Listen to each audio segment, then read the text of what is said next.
Chapter 100. As soon as Yi Jioge returned to Purple Forest Park, Mother Qing anxiously came up and said, "Eldest Miss, bad news, Master lifted second Miss's confinement." Yi Jioge nodded and sat down to drink tea. "Why don't you find it strange at all?" Mother Qing's old face was dumbfounded.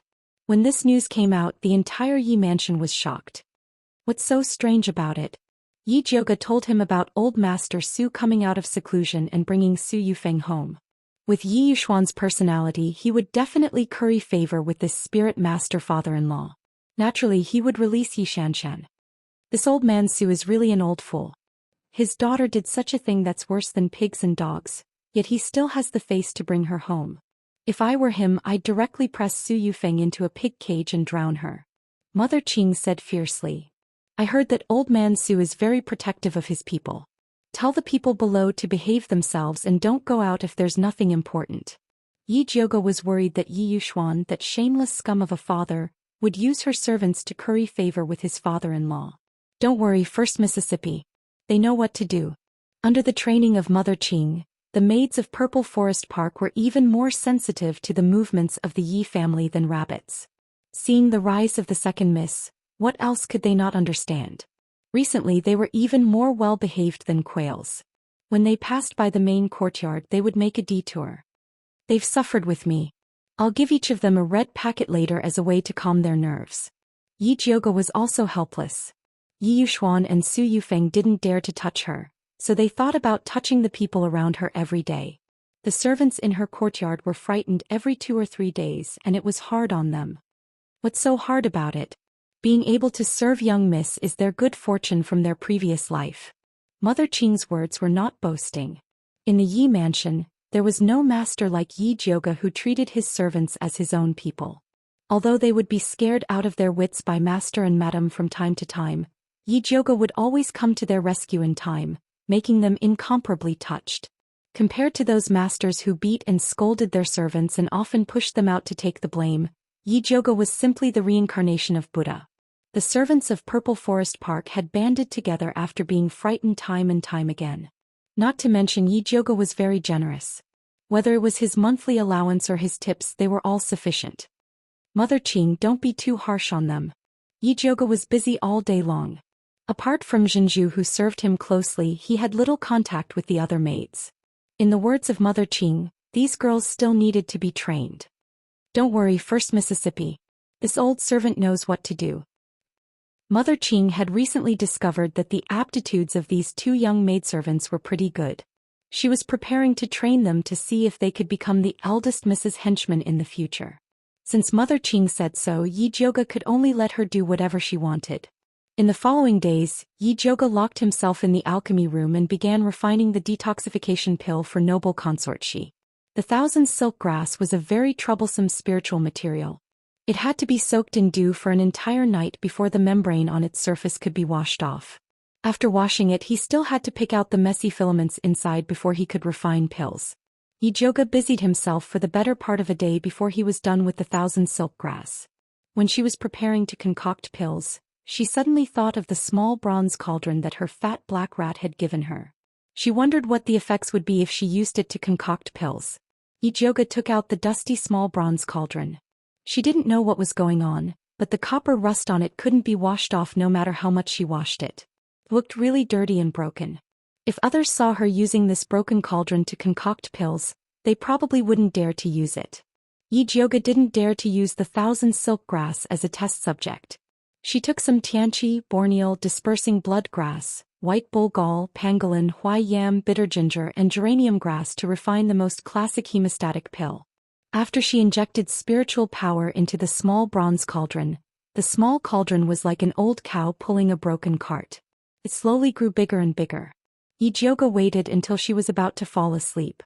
Only then did the small cauldron finally become a normal size. At this moment, Yi Jioge already had an ominous premonition.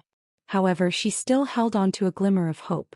She placed all the medicinal ingredients into the small bronze cauldron and began refining.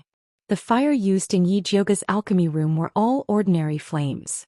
If she were to use her alchemy furnace to concoct pills, she would probably need the time it takes to brew a cup of tea. However, this small bronze cauldron didn't have a good tolerance for the flames. After burning for a long time, the medicinal ingredients inside still didn't melt. Yijioga gloomily looked at the fat black rat that was still sleeping soundly in the animal skin bag. Sure enough, cheap goods don't come cheap. You really can't count on free things. She let the small bronze cauldron slowly refine. She turned around and prepared to start refining the 1,000 silk grass.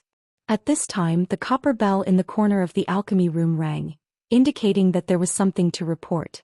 Yijioga opened the door to the alchemy room and saw Mother Qing anxiously saying, "Missy, Master wants you to go to the hall." "Why?" Yijioga asked. Mother Qing lowered her voice and said, "I heard that Master Su brought Madam back." "What does their return have to do with me?" Yijioga disdainfully said. "Missy, you are after all Master's biological daughter. You have to give him this bit of face." Mother Qing helplessly said. They could do whatever they wanted at home, but in front of outsiders, they still had to maintain the facade of a loving father and filial daughter. Otherwise, everyone in Shangjing would laugh at them. "Alright, I'll go take a look." Yijioga returned to her room and changed out of the cloth clothes she was wearing for alchemy. She wore an ice blue long dress. Her black hair was combed into a snake bun. On the top of her head, there was a jade hairpin made of begonia and pearls. A thumb-sized pearl hung down, making her cheeks even whiter and more beautiful. "Missy is really beautiful," Mother Qing said with satisfaction. She believed that Su Yufeng and her daughter would be incomparably shocked if they saw Missy's current appearance. Yijioga smiled and leisurely walked towards the hall with Mother Qing and Jinzhu. As soon as he reached the outside of the hall, he heard a loud and clear voice. "Yushuan, it's not that I want to criticize you, but how could you send your pregnant wife to a place like the ancestral temple to suffer? When I married Yufeng to you, what did you say? Have you forgotten all about it?" Yes. Father-in-law is right." Yi Yushuan replied in a low voice. "Father, don't scold Master. It's all my fault. I didn't take care of the backyard well, which made Master angry." After Su Yufeng persuaded her father, she softly said to Yi Yushuan, "Master, I know I was wrong. Please forgive me this time. Don't talk about the past. This time you come back and take care of the baby." Yi Yushuan's tone was incomparably gentle. There was even a trace of annoyance as he said, "If I had known that you were already 3 months pregnant, I definitely wouldn't have sent you to the ancestral temple to suffer." Chapter 101. Su Yufeng was pregnant? Yijioga couldn't help but frown. This was out of her expectations. According to the time, Su Yufeng should have been pregnant before she went to the ancestral temple. Did she not know that she was pregnant, or did she hide in the ancestral temple on purpose? To be able to endure for so long in the ancestral temple despite being pregnant last month, she was quite amazing. "Eldest miss, what should we do?" Mother Qing looked at Yijioga uneasily. She originally thought that even if Su Yufeng returned, Yi Yushuan wouldn't treat her well. She didn't expect that she was actually pregnant. This way her weight would skyrocket and it would be difficult to use Yi Yushuan to deal with her. "It's fine." So what if she was pregnant? If she still didn't repent and continued to cause trouble, she would still take care of her. Yijioga gently stroked her hair, tidied up her appearance and continued to walk towards the hall. Songbai saw Yijioga coming from afar and cleverly went to report. "Master, Madam, Elder Su, eldest miss is here." "Let her in," Yi Yushuan said in a dignified manner. "Yes." Songbai jogged out and smiled at Yijioga. "Eldest miss, please." Yijioga glanced at the lackey before walking into the hall. She saw Su Yufeng sitting in the first seat on the right. She wore a misty cloud patterned satin dress, her cheeks were round, and her belly was slightly protruding. Being able to take care of herself so well after 3 months of pregnancy, it seemed that she didn't suffer much at the ancestral temple. Xianxia sat next to Su Yufeng and held her hand tightly. She had lost a lot of weight after being grounded. Her chin was sharp, her eyes were big and her waist was slender. Her white plum pattern dress made her look even more delicate and pitiful. Yi Yushuan was sitting in the first seat on the left with a straight face. A tall old man wearing a cyan robe sat in the first seat. His hair was pure white, his eyes were as big as copper bells and his skin was dark. He looked very mighty. At this moment he turned his head to ask Su Yufeng, "Who is this girl?" It seemed that he didn't recognize Yijioga at all. Su Yufeng couldn't hear her father's question at all. She looked at Yijioga in shock. She heard that Yi Jioge looked very similar to Yun Jiaojiao when he recovered his appearance. But she didn't expect it to reach this point. Your daughter greets father and old Master Su. Yi Jioge also bowed to great-grandfather Su on account of his age. She had the demeanor of a young lady from a noble family. Your Yi Jioge? Old Master Su frowned. His impression of Yi Jioge was that of an ugly and wretched fool. How did she suddenly become a beauty? Yi Xianxian looked at Yi Jioge with jealousy and said in a neutral tone, I didn't think that after not seeing you for a while, you would become a swan from a toad. Fourth sister, you flatter me. I didn't think that after father grounded you for so long, you still haven't changed your bad habit of speaking without thinking. Yi Jioge smiled indifferently. Jioge, how can you talk to your little sister like that? Su Yufeng completely forgot that she was in a sorry state when she was driven out of the Su family. She arrogantly reprimanded, you don't have the least bit of family upbringing. Madam is right. Jioge will definitely learn from you in the future. Next time you go to the ancestral shrine, you must remember to inform me in advance. Yi Jioge respectfully replied. Su Yufeng's face paled and her expression became incomparably ugly. Grandfather, look at big sister. Mother only said one sentence to her and she retorted to mother like this. Yi Xianxian said to old Master Su in a spoiled manner. Second sister, what do you mean by that? Yi Jioge pretended to be surprised and asked, could it be that it's wrong for me and madam to learn from family upbringing, or do you think it's wrong for us to go to the ancestral shrine? Yi Xianxian was rendered speechless by Yi Jioge's words. Alright Jioge, your mother just said one sentence to you. Don't talk back so easily. Yi Yuxuan put on the airs of a father. When Yi Jioge heard Yi Yuxuan say that Su Yufeng was her mother, the anger in her heart couldn't help but spew out. She could tolerate anything Yi Yuxuan said, but this was the only thing she couldn't tolerate. She looked at Yi Yuxuan and said word by word, my mother's surname is Yun, not Su. Forget it, old master. Jioge has grown up. It's normal for us to not be close. Please don't blame her. Su Yufeng's eyes were filled with tears. She bit her lips and looked delicate and pitiful. Big sister, how can you treat mother like this? People always say that the grace of raising is greater than the grace of life. Mother raised you from a young age and always thinks of you when there's something good. Even I can't compare to her. Is this how you repay her? Do you still have a conscience? Yi Xianxian scolded.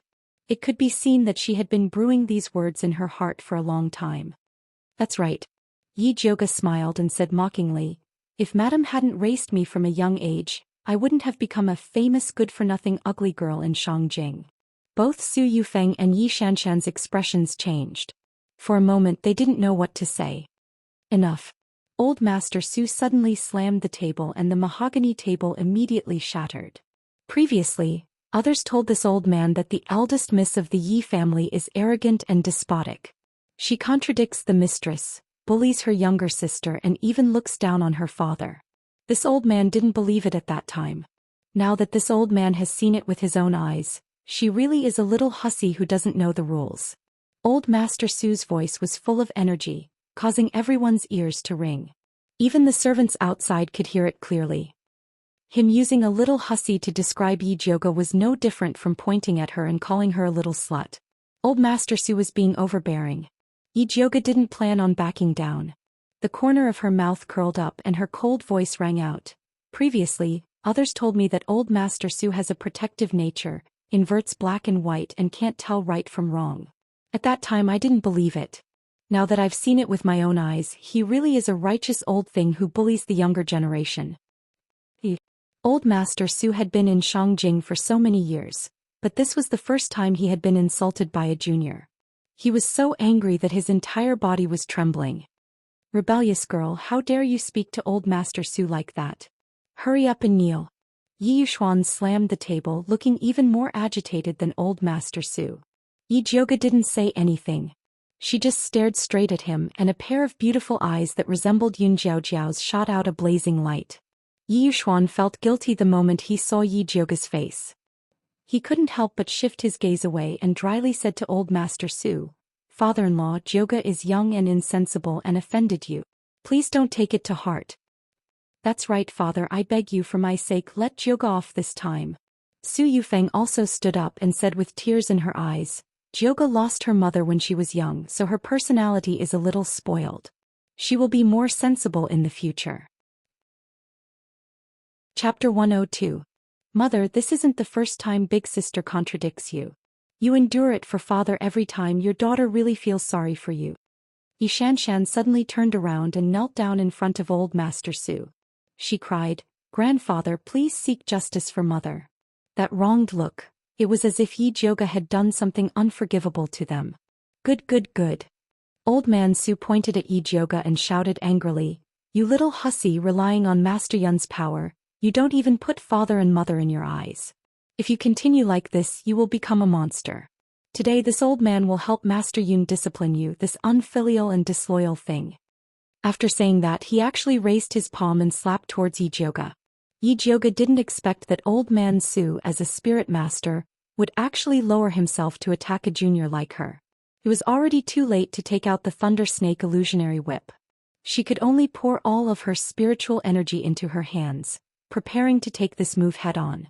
At this time, Mother Qing's skinny figure suddenly rushed out and blocked in front of Jioga. A boom sound rang out. Old man Su's palm glowed with a faint golden phosphorescence heavily landed on Mother Qing's body. Mother Qing's body flew out like a kite with a broken string, heavily landing on the ground. Her face was like golden paper and her lips were deathly pale. With a wah sound, she spat out mouthfuls of dark red blood. Pearl was scared out of her wits at the side, directly paralyzed on the ground. Jioga hurriedly went forward to take Mother Qing's pulse, discovering that her internal organs had been shaken out of place by old man Su's palm, and her injuries were extremely serious. Jioga's expression was solemn. She took out the thunder fire needle and immediately sealed all of Mother Qing's major acupuncture points to stop the bleeding.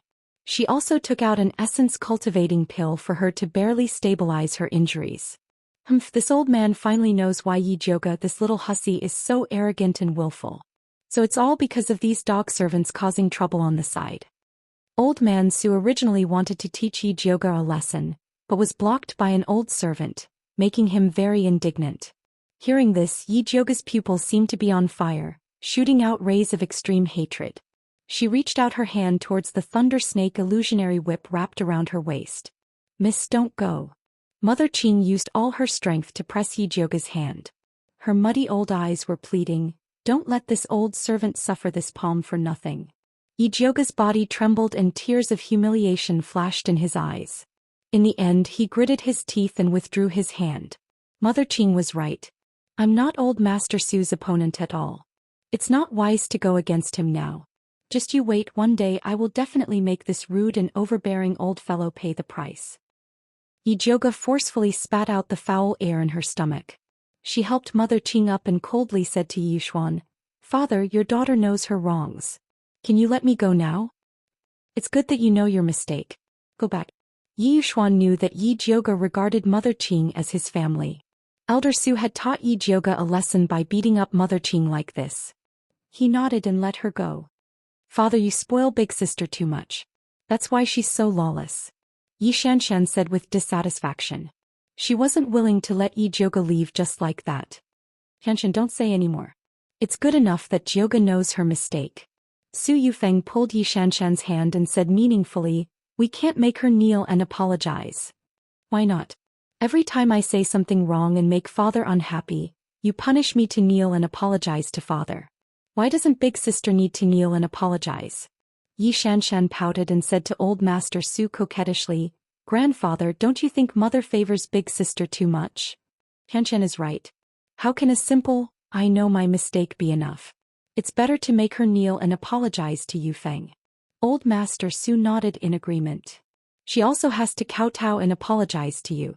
Just now big sister talked back to you. I was really angry when I heard it, but I didn't dare to scold her." Xianxia covered her face and said with grievance, "Last time I only said a few words to big sister and she slapped me several times. My face is swollen. How dare she treat you like this?" Old Master Su's thick eyebrows immediately stood up and he said to Yushuan fiercely, "It seems that this little bitch has to be taught a lesson.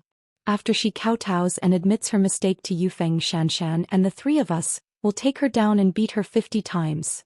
Before old Master Su could finish, Xianxia impatiently added, Then slap her another 50 times.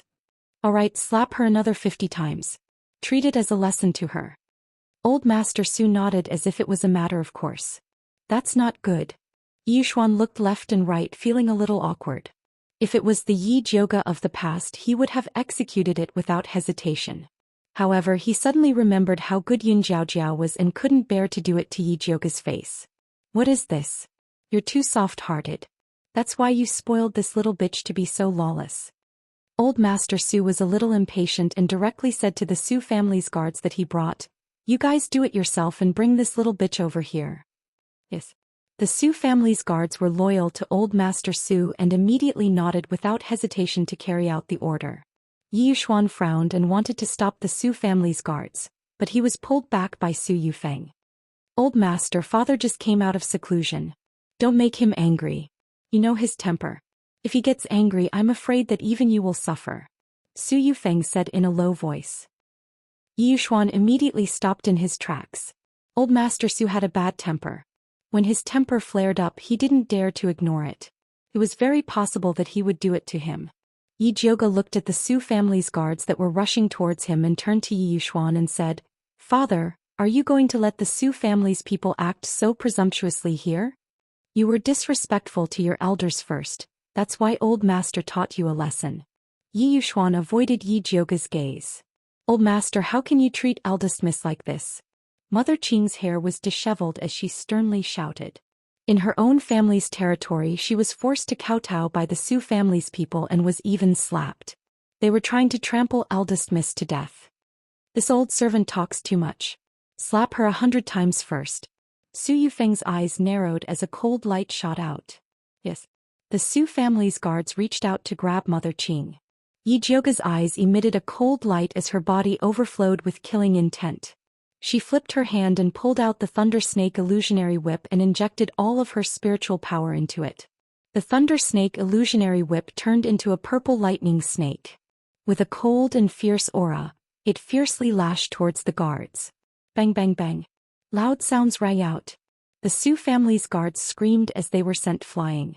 When they landed on the ground, they spat out a few mouthfuls of blood along with pieces of their internal organs. Then they fell limply to the ground, no longer breathing. Chapter 103. You little hussy, you actually dared to make such a vicious move just because of a slight disagreement. You simply have the heart of a snake and a scorpion.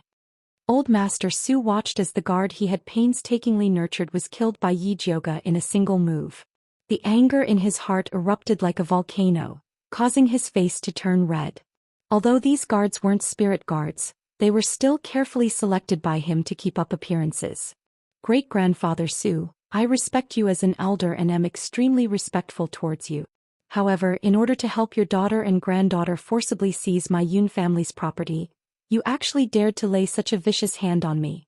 Let me tell you, even if you kill me today, my Yun family's property will not fall into your hands."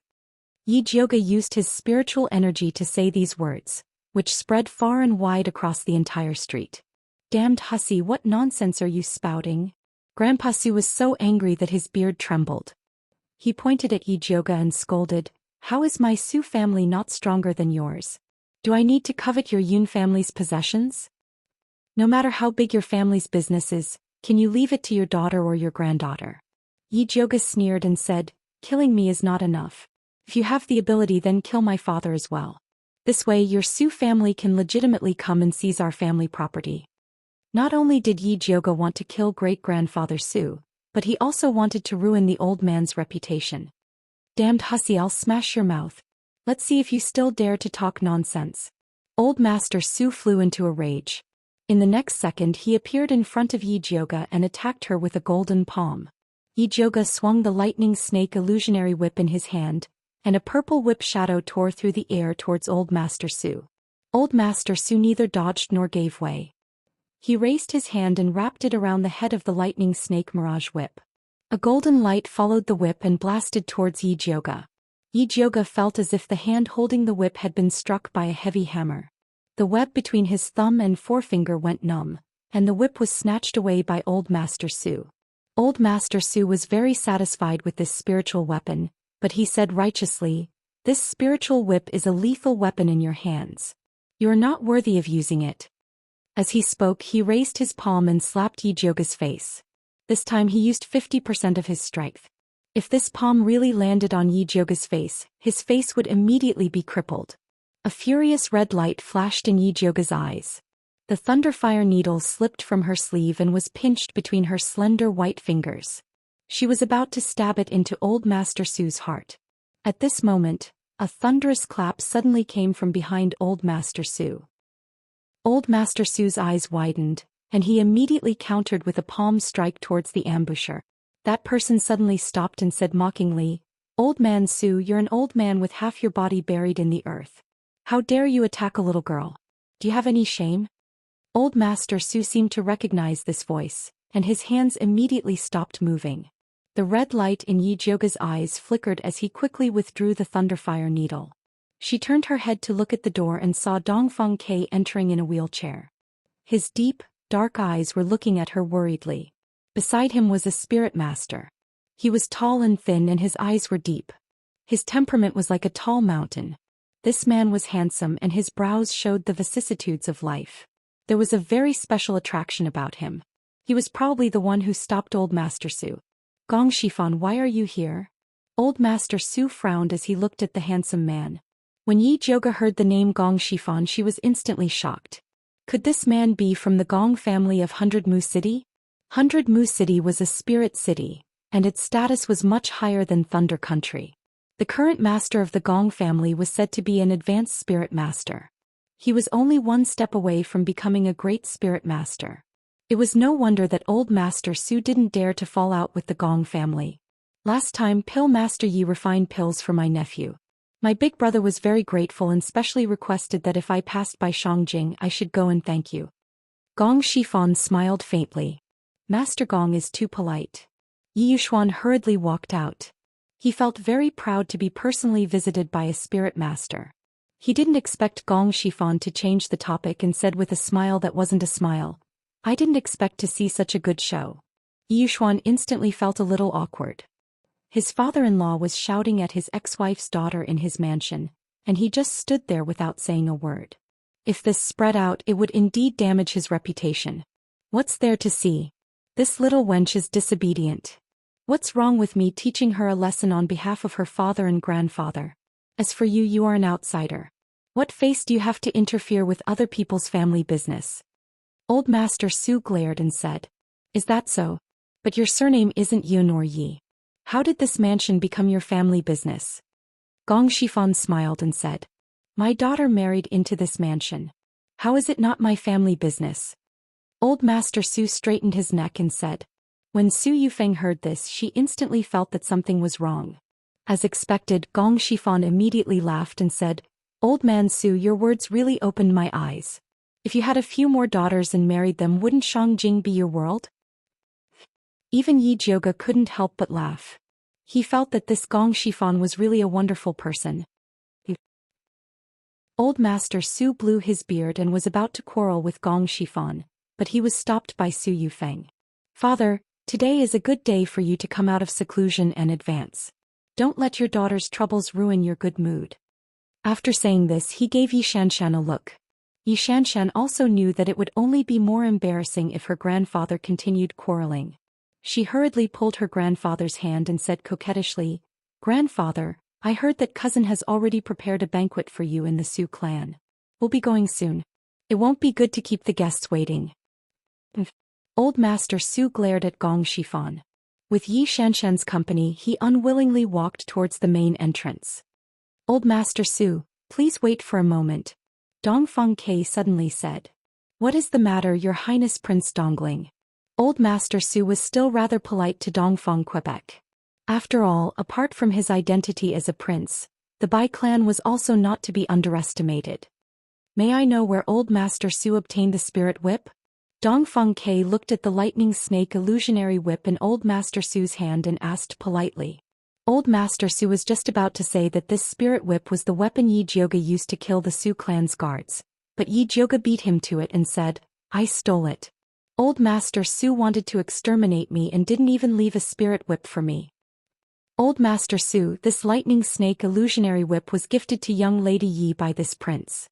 If you like it, this prince can find a better spirit weapon and gift it to you in the future. How about it? Dongfeng Ke still had a refined and courteous appearance, but the words he said caused Old Master Su's face to turn green and white. Old man Su, I didn't think that the first thing you did after coming out of seclusion was to bring your daughter back to snatch the property that Master Yun left for his granddaughter. You didn't even let go of a spirit whip. This kind of heroic deed is truly admirable. Gong Shifan cupped his hands hypocritically. Chapter 104. Old Master Su was so angry that his face turned red. He felt that he had lost all face. He didn't dare to fight Gong Shifan, so he could only throw the Thunder Snake illusionary whip at Yi Jioga's feet and scolded him fiercely, "Little wench, remember this." After that he shook off Yi Xianxian's hand and turned to leave. "Grandpa, wait for me." Yi Xianxian hurriedly chased after him. Yi Jioga smirked and squatted down to pick up the Thunder Snake illusionary whip. Then he dipped it in some blood and wrote a line of words on the Su family guards' corpses. Then he threw their corpses towards the nearby houses.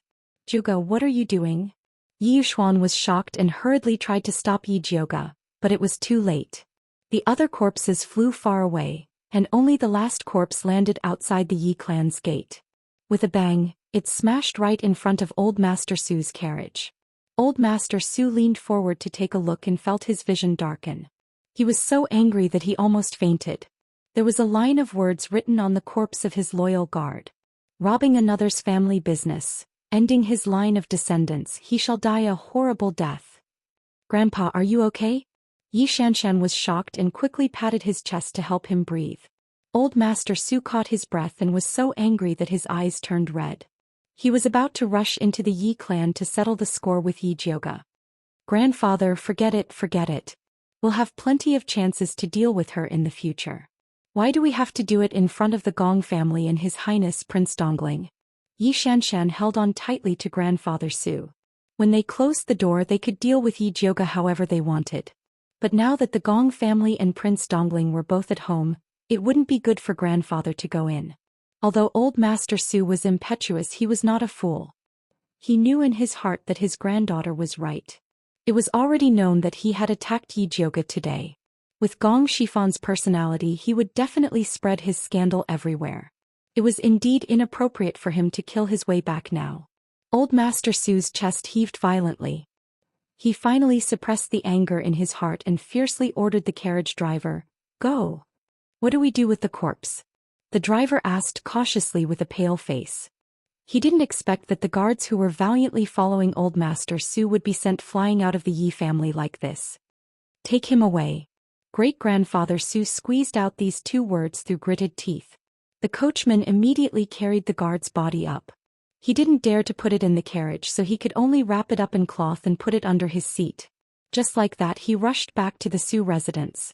Su Junqing was currently receiving the distinguished guests who had come to congratulate Old Man Su on his advancement. When he heard that Old Man Su had returned, he immediately went out to welcome him. He did not expect to smell a faint smell of blood coming from the carriage from afar. He looked up and found that none of the guards who had followed Old Master Su out this morning were there. Only the Su family's carriage came back alone. He hurriedly went up to greet them, only to see Old Master Su jump down from the carriage with a black face, and Yi Xianxian also had a look of misfortune. "What's going on?" Su Junqing suddenly had a bad feeling. Didn't he say that he was going to settle the score with Yi Yuxuan and Yi Jioga? Why did he look like he had been bullied? Humph. Great-grandfather Su didn't want to lose face in front of his beloved grandson, so he waved his sleeves and entered the house. Yi Xianxian moved to Su Junqing's side and told him what had happened at the Yi family. Dongfeng Ke brought the Gong family to save Yi Jioga? Su Junqing couldn't help but frown. Even the Gong family of Baimu City was involved. This was going to be troublesome. That's right. Yi Xianxian thought of Yi Jioga's true beauty and said jealously, "I don't know what kind of seductive methods she used to make Dongfeng Ke so infatuated with her." Dongfeng Ke was once the dream lover of many noble ladies in Shangjing. Although a disaster had caused him to be unable to walk, his cultivation was still there, and he had the Bai family backing him up. He wasn't much worse than the crown prince. "Oh right, where did those guards go?" Su Junqing asked again. "Dead." Yi Xianxian swallowed her saliva and thought of Yi Jioga's ruthlessness in killing people. Dead? How did they die? Where's their corpse? Su Junqing fired off a barrage of questions. They were whipped to death by Yi Jioga. Yi Xianxian told him what had happened. That spirit whip was really powerful. It would be great if grandfather could snatch it and give it to her. When Su Junqing heard that the guards' corpses were written in blood and thrown around, his eyebrows jumped. He said to Yi Xianxian, "Hurry back and tell uncle to find the corpses of those guards and bring them back." The news of grandfather causing a ruckus in the Yi family would quickly spread throughout Shangjing. He had to minimize his losses. Today grandfather advanced. Mother told me to accompany him. Yi Xianxian pouted. Today was a big day for the Su family. All the famous people in Shangjing would come to participate. She had been grounded for so long. She wanted to show her face at such a big event. She didn't want to go back. Grandfather hasn't been humiliated enough by you guys. Do you still want to stay and make him angry? Su Junqing said with a sunken face. He originally didn't agree to grandfather bringing Su Yufeng back to cause trouble. He knew that a lot of people were watching Yi Jioga. It wasn't a wise move for grandfather to get involved at this time. However, he was impatient. After hearing Su Yufeng's tearful complaints, he anxiously ran away. He didn't expect to suffer such a big loss. It's not like I harmed him. Yi Xianxian muttered. If you want to blame someone, blame Yi Jioga. Why did you have to blame her? You still dare to talk nonsense? Why aren't you going? Su Junqing's face was frighteningly gloomy. His voice was also frighteningly cold. If the corpses of our Su family's guards are missing, you and your daughter don't need to come to our Su family anymore. Yi Xianxian was frightened by Su Junqing's coldness. She didn't dare to talk back and obediently sat on the carriage to return to the Yi family. At this time, Yi Yuxuan was sincerely inviting Gong Shifan to the main courtyard for a chat. "Pill Master, you should be busy. I won't disturb you," Gong Shifan said. Yi Yuxuan's face turned green and red. He knew that Gong Shifan was referring to the corpses of the guards that Yi Jioga had thrown out. If he didn't hurry up and find them, it would be a big problem. Their Yi residents and Su residents were absolutely notorious. "Pill Master Yi, seeing that you have a deep relationship with our Gong family, I still have to advise you to cherish your feathers. Don't ruin your reputation because of unrelated people." Gong Shifan paused and then said indifferently, "After all, this mansion used to be surnamed Yun. You might have forgotten, but we haven't." When Yi Yuxuan heard this, the blood on his face disappeared. Although he was standing under the sun, he felt as if he had been stripped naked and thrown into the bone-chilling snow. He had lost all his face. Chapter 105. Su Yufeng saw that the situation wasn't right. She was afraid that Yi Yuxuan would really be moved by Gong Shifan's words, so she clutched her stomach and cried out, "Master, this concubine's stomach hurts." Yi Yuxuan came back to his senses and hurriedly went to support her. After that, he hurriedly bid farewell to Gong Shifan and Dongfang Quebec. "My body isn't feeling well, so I won't be accompanying the two of you." After that, he helped Su Yufeng up and quickly left, looking like he was fleeing. Seeing Yi Yuxuan and Su Yufeng lose face, Yi Jioga felt an indescribable joy in his heart. She walked towards Gong Shifan and Dongfang Ke, bowing solemnly. "Grandmaster Gong, Your Highness Prince Dongling, Jioga will definitely remember the kindness you have shown me today." If they hadn't stopped her in time, she would have killed old Master Su out of anger, and the Thunderfire Needle would have been exposed. "Miss Yi, you don't have to be so polite." Gong Shifan helped her up and laughed heartily. "In the past, Master Yun had once gifted me a pill. Today I have repaid the old man's kindness." Yi Jioga knew that Gong Shifan was just being polite, but he was still very grateful to him. "Young Lady Yi, old man Su is narrow-minded and vengeful. I'm afraid he will still deal with you. If you need any help from our Gong family, you can use this token to find us." Gong Shifan took out a palm-sized black token and handed it to Yi Jioga. There was a mysterious eye engraved on the token, and inside it was the word palace in flamboyant calligraphy. In the Azure Billow continent, the color of black was respected, and this token was obviously very valuable. Yi Jioga had not expected that Gong Shifan would actually give her a token. Her questioning gaze immediately landed on Dongfang Quebec. After all, he was the one who had brought her here. Dongfang Ke nodded and indicated for her to accept the token. Yi Jioga hesitated for a moment before accepting the token. He cupped his hands in thanks and said, "In that case I'll thank Master Gong first." "Missy, you're too polite. I still have something to do, so I'll take my leave." Gong Shifan cupped his hands and left in a flash. "Your Highness." Yi Jioge looked at Dongfang Quebec. What was going on? He had to be given an explanation. "It's not convenient to speak here. Can eldest miss find another place?" Dongfang Ke said in a low voice. "If Prince Dongling doesn't mind, why don't you come and have a seat in my courtyard?" Yi Jioge said. Mother Qing was injured, she did not want to leave Yi Mansion. "Right." Dongfang Ke nodded. Yi Jioge wanted to go back and help Mother Qing, but he was rejected. "No, this old servant can walk." Mother Qing leaned on Zhenzhu and said. "He was just a servant. How could she let the eldest miss help her up personally? If word got out, others would think that their Purple Forest Park was a place without rules. Eldest miss, rest assured. This servant can support Mother Qing." Zhenzhu used to work as a watering maid. Although she didn't have much else, she still had a lot of strength. Seeing that Mother Qing insisted, Yi Jioge didn't force her. Returning to Purple Forest Park, Yi Jioge insisted on giving Mother Qing a new diagnosis and treatment. After using medicine to stabilize her condition, he went to greet Dongfang Quebec. Dongfang Ke was deep in thought under the red flower tree in Yi Jioge's courtyard. He didn't even notice Yi Jioge walking over. "What is your Highness thinking about?" Yi Jioge poured him a cup of hot tea. Dongfang Ke came back to his senses.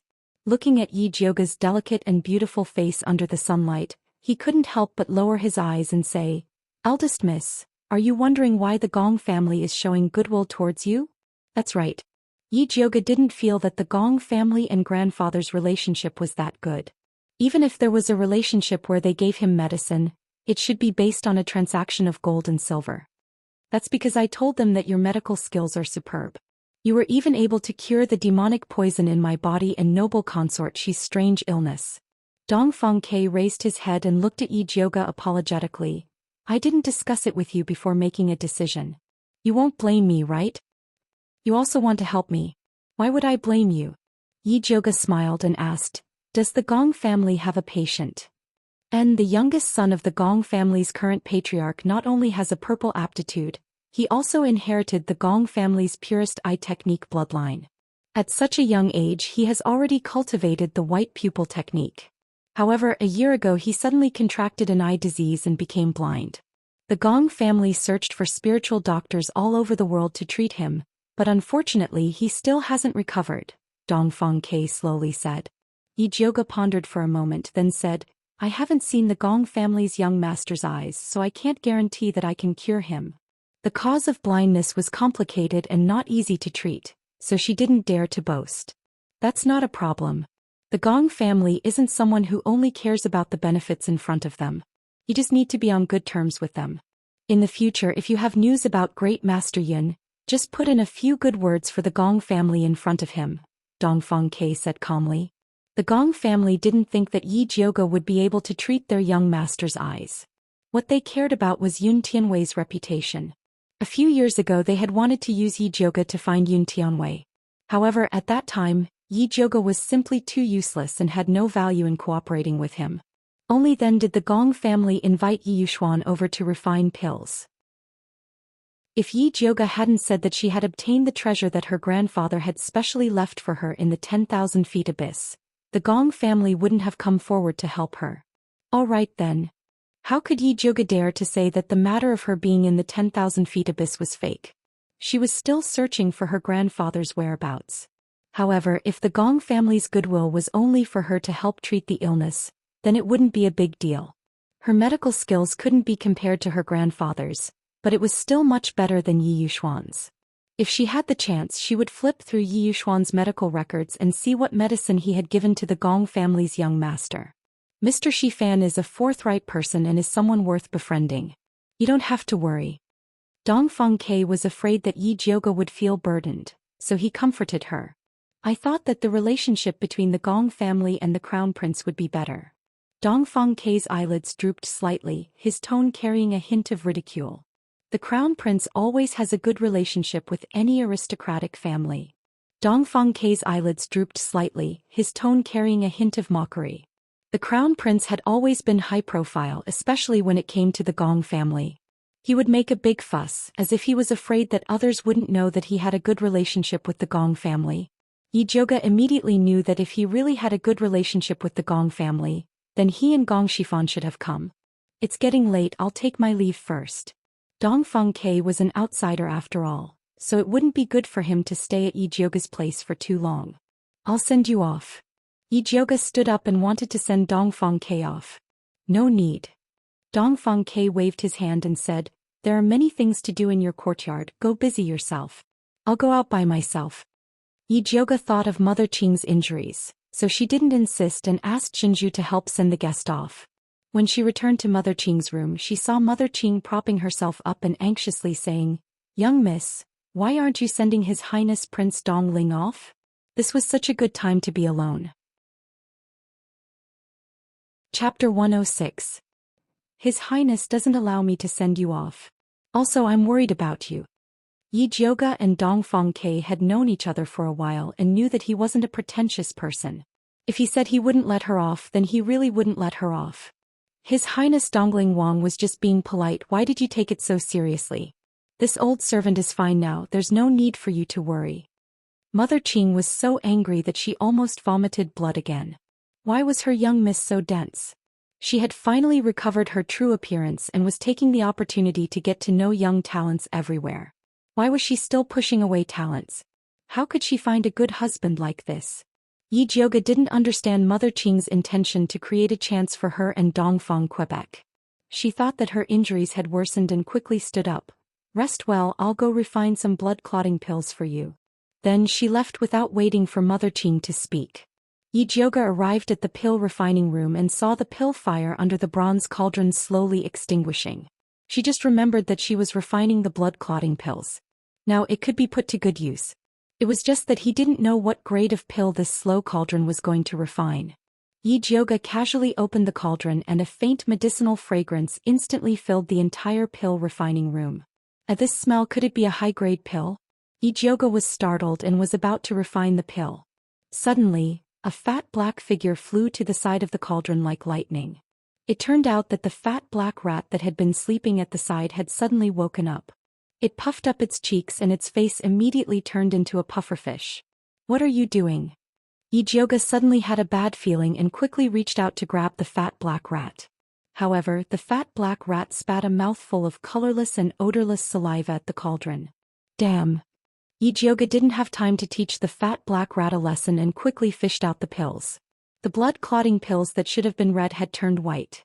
Only one was dark red.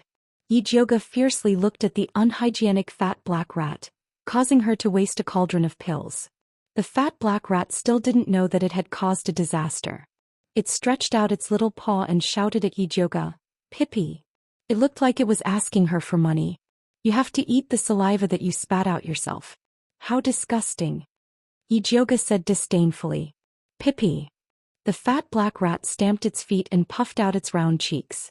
He looked as if he was going to fight to the death with him if he didn't pay his wages. Here. Yi Jiuge didn't want this batch of saliva pills anyway, so he gave them all to the fat black mouse.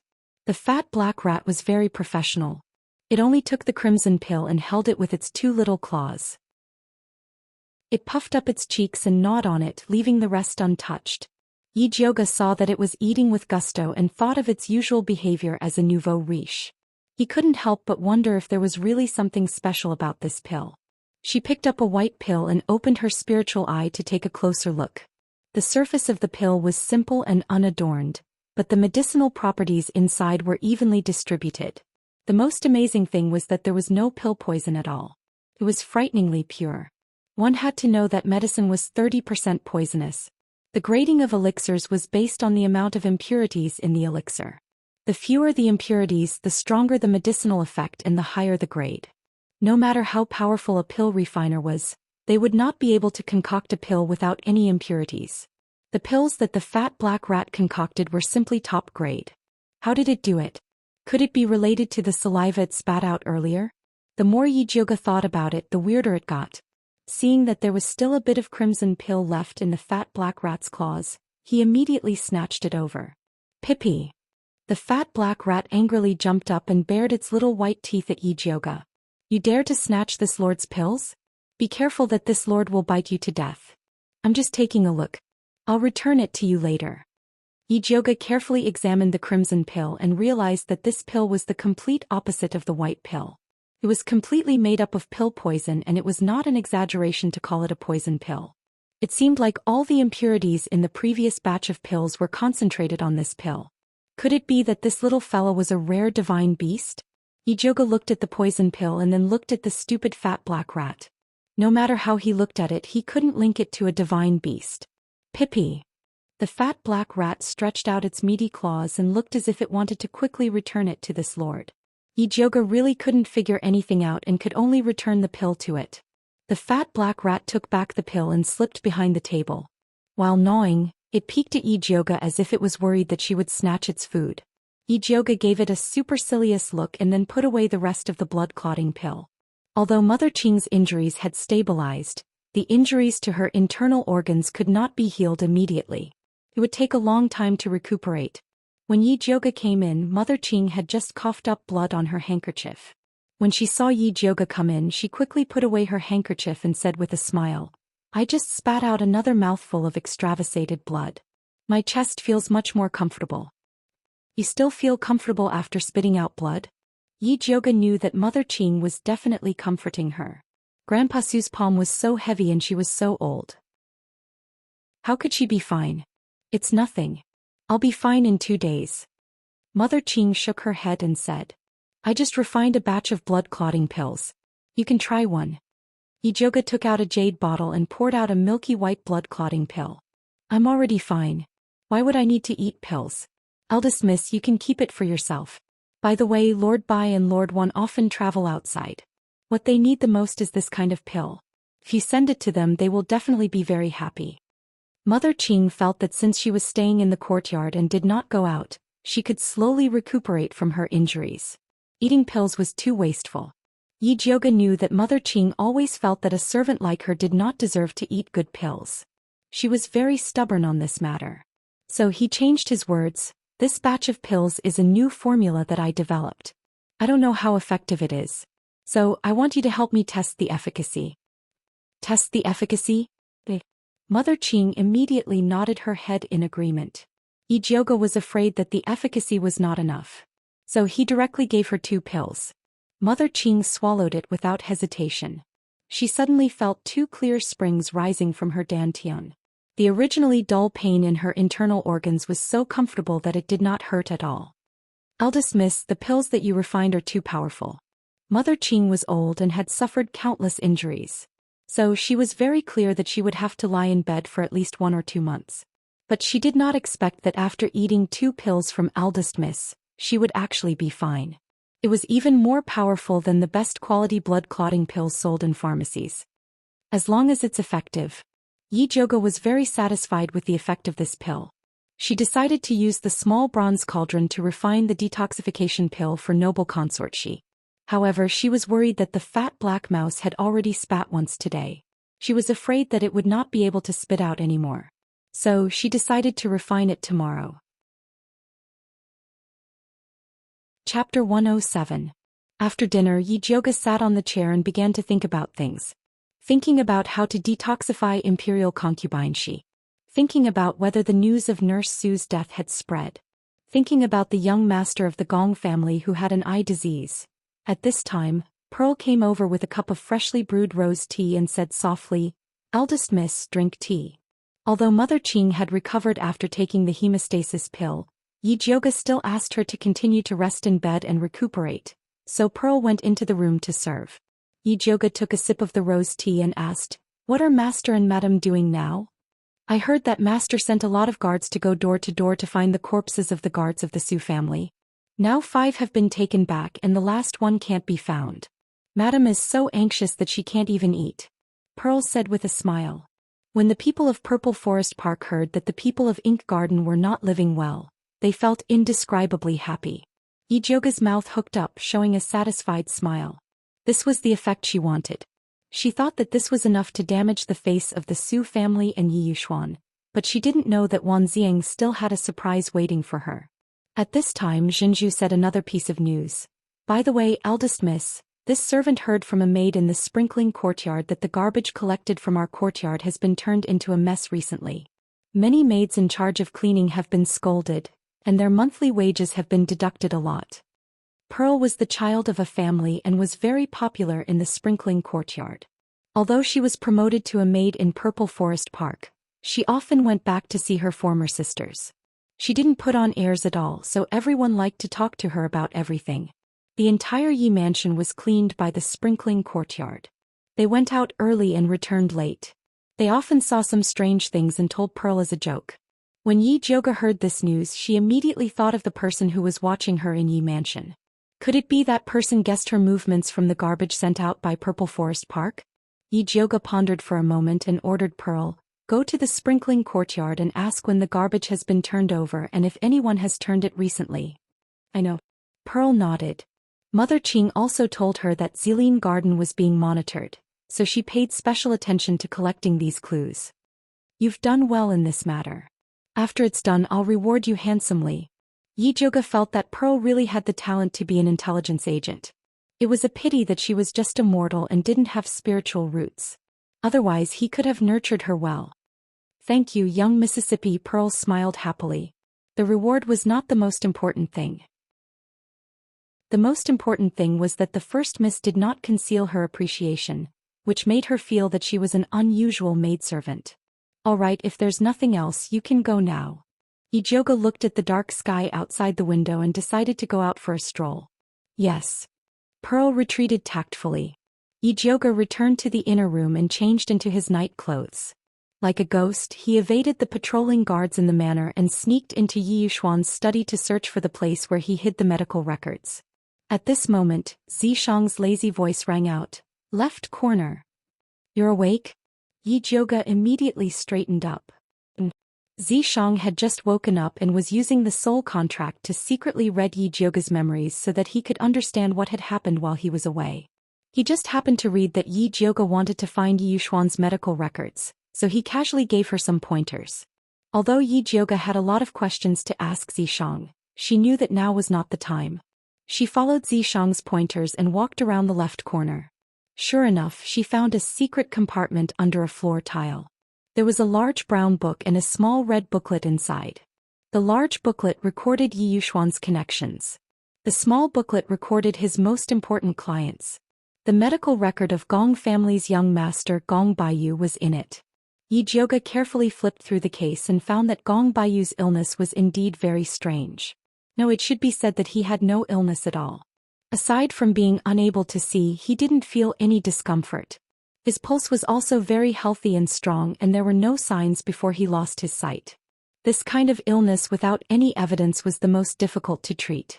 Yi Yuxuan didn't dare to randomly prescribe medicine, so he only prescribed a series of medicinal pills to nourish the eyes and liver for Gong Baiyu. The liver governed the eyes, and most eye problems were related to the liver. There was no problem with Yi Yuxuan's prescription. However, the problem was that the liver was of the wood attribute, while Gong Baiyu had an earth spiritual root. Wood restrained earth, so blindly nourishing the liver would only make the wood's spiritual root flourish, and it would instead restrain Gong Baiyu's spiritual power. Yi Yuxuan was treating the symptoms but not the root cause. If Gong Baiyu continued to treat him, he would be crippled sooner or later. However, she couldn't find a way to treat Yi Jioga. Moreover, Yi Yuxuan was a 5th-rank alchemist while she was only a 2nd rank. Even if she told the Gong family that Yi Yuxuan treated him incorrectly, they might not believe her. This matter still needed to be planned slowly. Fortunately, Yi Yuxuan didn't dare to use too much medicine, so Gong Baiyu wouldn't have any problems for a while. There was still a lot of time for her to consider. After Yi Jioga put the booklet back into the secret compartment, she quietly returned to Purple Forest Park. She was just about to ask Zishang about the origins of the small bronze cauldron and the fat black rat when she heard Zishang say viciously, "Su Clan's old bastard actually dared to treat you like this." So he had already read the memories of old master Su taking advantage of his position to bully others. What made him even more furious was that it was Dongfang Ke who brought people to help Yi Jioga. What's the point of saying all this now? Yi Jioga rolled her eyes, showing disdain towards Zishang's belated actions. Why is it useless? Zishang's voice was gentle, but it was filled with killing intent. The temperature of the entire courtyard instantly dropped. What do you want to do?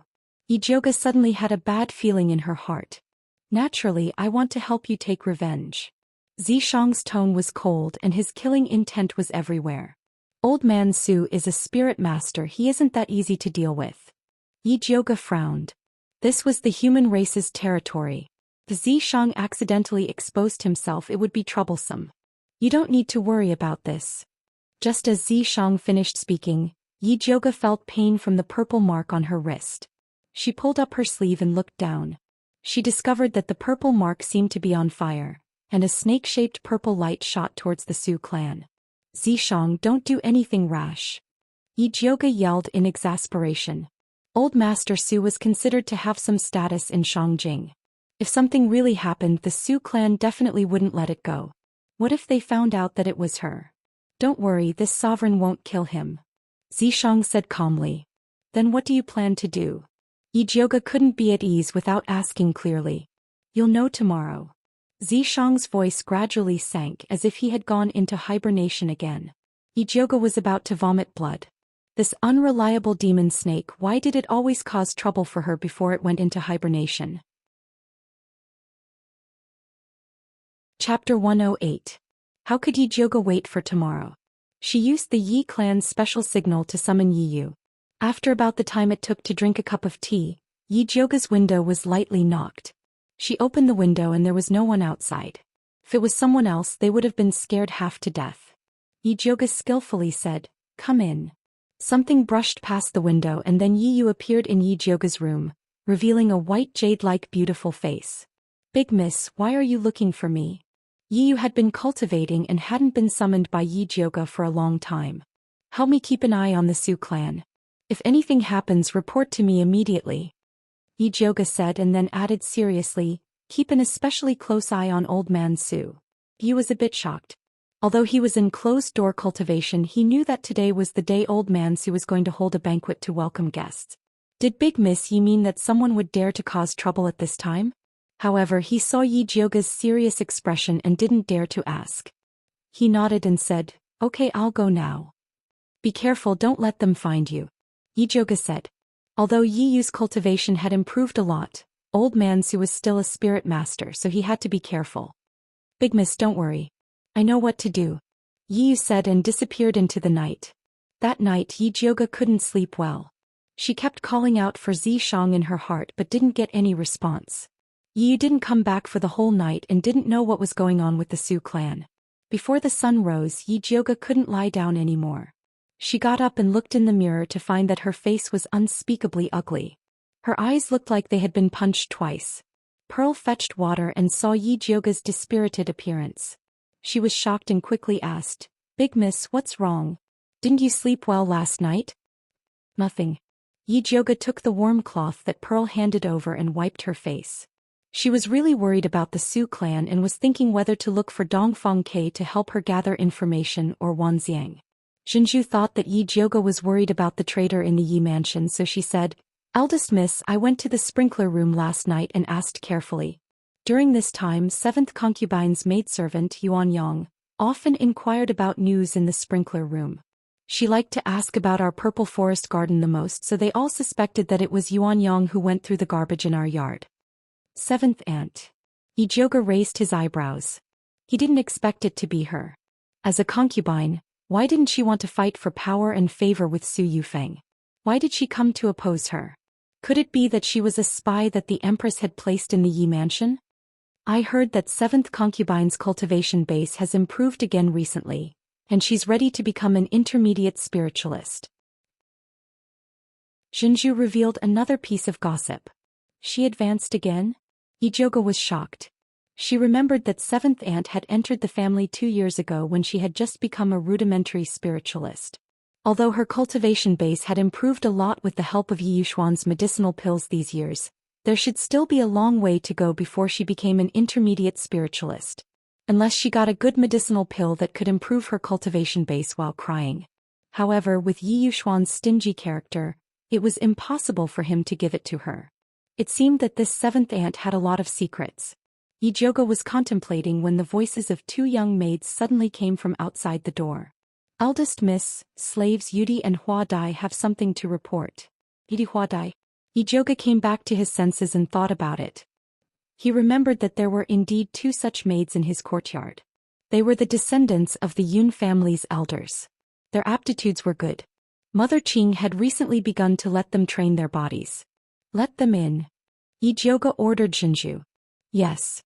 Zhenju bowed and went out to bring in two young maids who were about 12 years old. The one wearing green clothes was Yudi.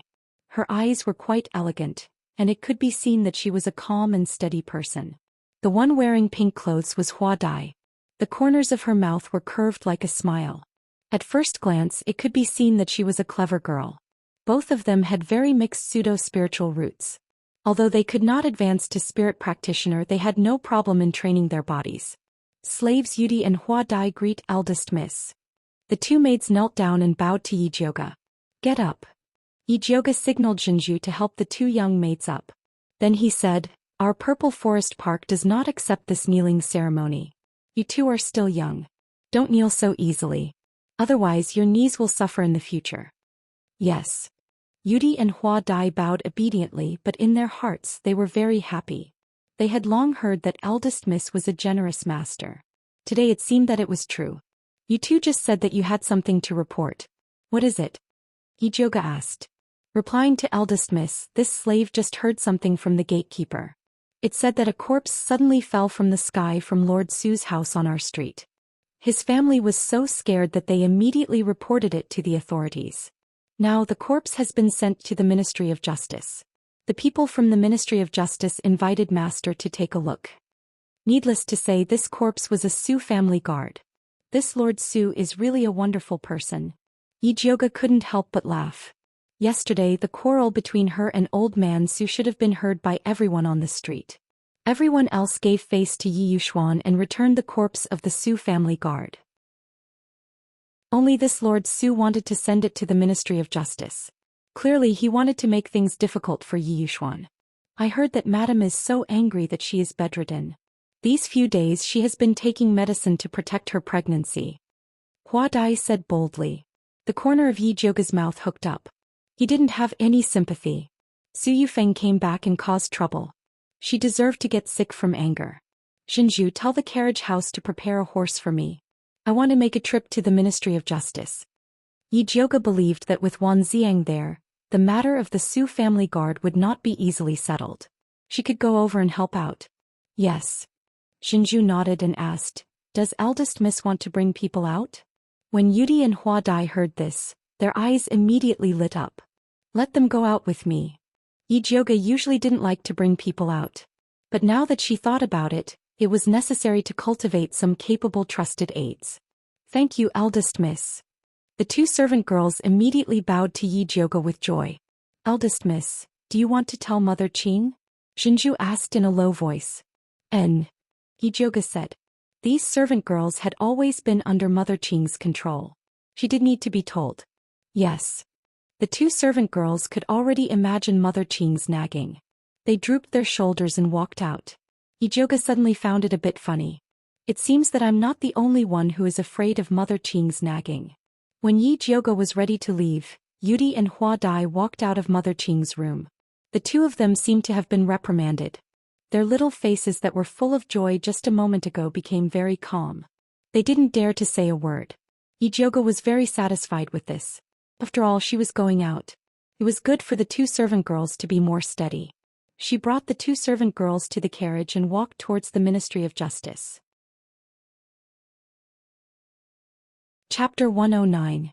Ijoga went to the Ministry of Justice and said he wanted to see Wan Xiang. The guard at the door went in to make the announcement. Unexpectedly, Wan Xiang and Bai Songling came out to greet him. Miss Yi, why didn't you say you were coming? Bai Songling asked. I heard that someone from the Ministry of Justice came to identify my father's body, so I wanted to come and see. Where is my father? Ijoga asked. Bai Songling heard this and suddenly said with a strange expression, Didn't you hear that something happened to the Su family? What happened? Old man Su didn't die, did he? I heard that old man Su drank too much last night and suddenly didn't wake up. We invited a lot of spiritual doctors to see him, but it was useless. Your father has already rushed over. Bai Songling said gloatingly. They all heard that old man Su brought Su Yufeng back to the Yi family to bully Yi Jioge yesterday. That was why they wanted to use the body of the Su family's guard to do something. They didn't expect that old man Su would die before they could do anything. Yi Jioge was slightly relieved. It was good that he didn't die. Miss Yi, old man Su fell ill after making trouble at your house yesterday. I'm afraid that the Su family will blame it on you. You have to be careful. Wan Ziang said. He had been investigating the Su family and knew that they were unreasonable scoundrels. It was possible that they would slander Yi Jioge. Different situations call for different actions. With Zishang around, the Su family should be the one to be careful. But Miss Yi, you don't need to worry too much. The cause of old man Su's illness is still unknown. I guess the Su family doesn't have time to care about other things. Bai Songling comforted her. Yes. Yi Jioge was glad that old man Su was only in a coma.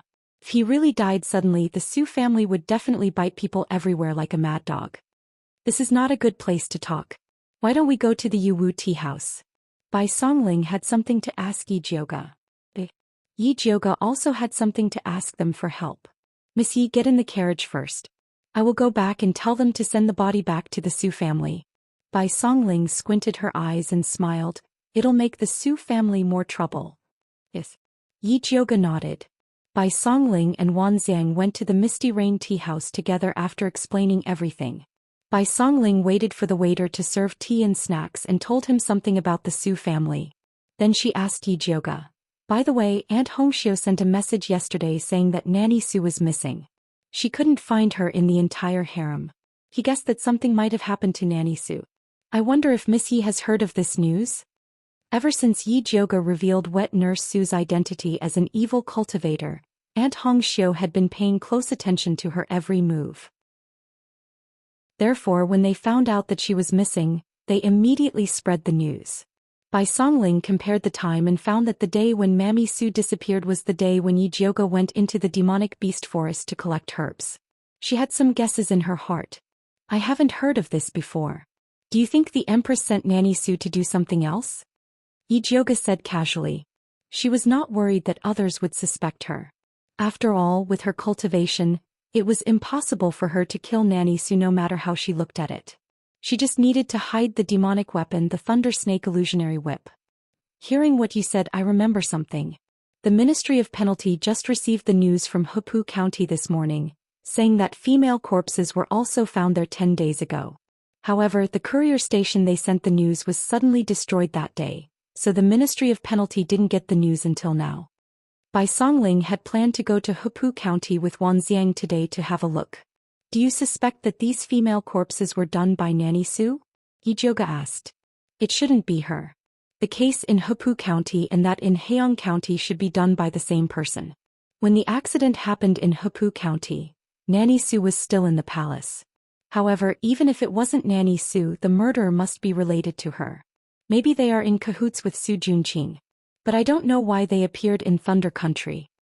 Bai Songling had been thinking about this recently. The Su family, the Empress, and the Crown Prince are all related to the evil cultivator, which means that the evil cultivator wants something from them. Wan Xiang added. Yi Jioge subconsciously thought of the treasure map. At this time she suddenly felt something strange on the chair to her left. It seemed that someone had accidentally touched her seat. Her heart skipped a beat as she knew that Yi Yu had arrived.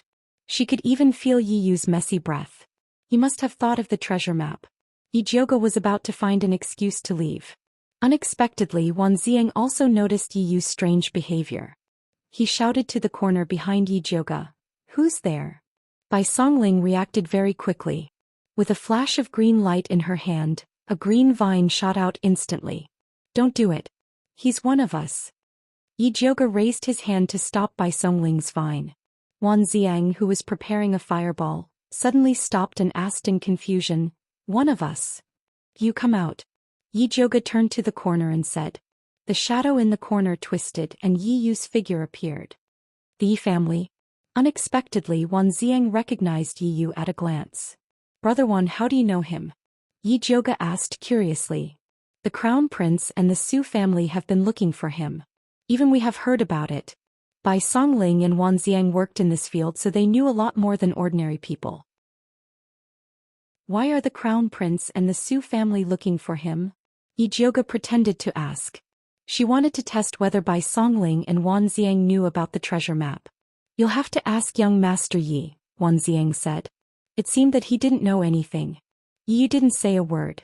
He completely ignored Wan Xiang and Bai Songling. Ahem, it's fine if young Master Yi doesn't want to say it. I've heard that the Yi family's invisibility technique is extraordinary. It's really amazing today. Bai Songling saw the awkward atmosphere and quickly tried to smooth things over. You flatter me. Yi only replied with 2 words for Yijioga's sake. Wan Xiang looked at Yi and suddenly said, Are you interested in going with me to investigate the whereabouts of the evil practitioners? He was too famous. Most of the time the clues would be destroyed when he went to the place where the murder happened. He needed a partner to secretly cooperate with him. In the past it was Bai Songling who cooperated with him. But recently there were many things in Prince Dongling's mansion, so Bai Songling couldn't leave. He didn't like the people in the Ministry of Justice, so he turned to Yi. Not interested. Yi refused coldly. He didn't want to have anything to do with the people in the Ministry of Justice. If we can catch this evil practitioner, we might be able to find evidence that Su Junqing practices evil arts. When Wan Xiang said this, he looked at Yijioga. He could see that Yi trusted Yijioga a lot. If Yijioga spoke for him, Yi would probably agree. Chapter 110. I want to talk to Yi alone. Yijioga said calmly. Okay. Wan Xiang and Bai Songling left the room immediately. Miss, you don't have to say anything. I won't go with them. Yi said before Yijioga could speak. He hated Su Junqing, not the heretic. Not even to save your sister? Yijioga sighed. He didn't tell Yi about Yi Yunji because he was worried it would affect his cultivation. But Wan Xiang was right. Su Junqing was too difficult to deal with. It was rare to find an arrogant and brainless heretic. If he could find him, he could get more clues. What do you mean, miss? Yi's heart trembled. Sorry, I've been hiding it from you. Yijioga told him what happened in the basement and said, if what the heretic said is true, Su Junqing should have sent your sister to a heretic who is more powerful than him. Yi's face turned pale. The red mole between his eyebrows seemed to have lost its color. Then his body trembled and his breath became chaotic. There was a trace of blood at the corner of his mouth. Yijioga quickly helped Yi to sit down. She felt his pulse and found that his cultivation had reversed. He was showing signs of qi deviation. She quickly used acupuncture to help Yi adjust his qi. Yi vomited a mouthful of blood. Then he regained his breath. Fortunately, he had been cultivating recently. Even if his mind became chaotic, he could quickly protect his dantian. I didn't dare to tell you before because I was afraid you couldn't stand it. Yijioga sighed. Su Junqing was difficult enough to deal with. Now that Yi Yunji was in the hands of a heretic who was more powerful than Su Junqing, it was even more difficult to save her. What was more difficult was that they didn't even know who the heretic was. Or was he? They knew nothing. Yi sat in the same place and said slowly after a while, Tell Wan Xiang that I'm willing to investigate the heretic with him. His sister was his only family in this world. Even if she did something irreparable, he should be the one to punish her on behalf of the family instead of letting her fall into the hands of the heretic. So no matter how difficult it was, he had to do it. Okay. Yijioga knew that Yi would agree, so he went out and called Wan Xiang in. Wan Xiang didn't know what Yijioga said to Yi, but looking at his pale face and gloomy eyes, he knew that it must have been something very painful. He could not help but think of himself and felt a sense of empathy for Yi. The subtle enmity between him and Yi from before had dissipated quite a bit. When does Big Brother Wan plan to set off to investigate the evil cultivators? Yijioga asked. The sooner the better. Wan Xiang said. Bai Songling was in charge of the Ministry of Justice, so there was no need for him to worry. We will depart in an hour, Yi said coldly. So fast. Bai Songling said with a bitter face. Wan Xiang was considered a pillar of the Ministry of Justice. If he suddenly left, he would be very busy. All right, we'll pack up and leave immediately. Wan Xiang nodded. He was very appreciative of Yi's swift and decisive actions. That's right, Big Brother Wan, you don't need to hide this evil cultivator investigation anymore. It's best to spread this matter, the bigger the better. Yijioga said. Why? Wan Xiang asked confusedly. If we don't make it bigger, how can we take the blame for Su Junqing in the future? Yi Jioge was smiling, but her eyes were terrifyingly cold. She could not kill the people of the Su family because it would be very troublesome. Therefore she could only think of ways to make them suffer more than death. If old Master Su knew that his most beloved and trusted grandson Su Junqing was an evil cultivator whose hands were stained with blood and who sold girls in a brothel, he would probably jump up even if he was in a coma. Wanxiang thought for a while, then nodded slowly and said, I see. They had been suppressing this matter before because they were worried that if it was spread out, the people would panic and some lawbreakers would take the opportunity to disturb the people or swindle and collect money. But Yi Jioge was right. If they did not make it bigger, Su Junqing was likely to escape even if they had something on him in the future. Water could carry a boat, but it could also capsize it. If they wanted to completely destroy the Su family, they had to make use of public opinion. Wanxiang and Yi Yu had to hurry to Hepu County to investigate, so they planned to leave first and let Bai Songling take Yi Jioge back. Before they left, Yi Yu told them one thing. Great-grandfather Su hadn't suddenly fainted when he was drunk, but when he went to the toilet. It was said that he was covered in feces from head to toe and almost suffocated to death in the toilet. What a disgusting piece of good news, Bai Songling said to Yi Jioge with a smile. I don't think I can eat today. Yi Jioge smiled and then said to Bai Songling, Brother Bai, I want to ask you to help me investigate someone. Who? Bai Songling asked. The seventh concubine of the Yi family, Mu Xianglan, 20 years old, a beginner stage with spirit practitioner. Yi Jioge carefully told him the information about the seventh concubine. Why do you want to investigate this seventh concubine? Bai Songling felt very strange. There should be no conflict between father's concubine and her. I suspect that she is a spy placed in the Yi family by the Empress. Yi Jioge roughly told him that the seventh concubine had been monitoring him. Her Majesty's hand really extends too far. She even grabs the backyard of other people's house. Don't worry. I will definitely help you investigate this matter. Bai Songling immediately took it to heart when she heard that it was related to the Empress. Thank you. Yi Jioge knew that it was right to ask Bai Songling for this matter. His hatred for the Empress was the same as Yi Yu's hatred for the Su family and Wanxiang's hatred for the evil cultivator. After Yi Jioge and Bai Songling said goodbye, they got on the carriage.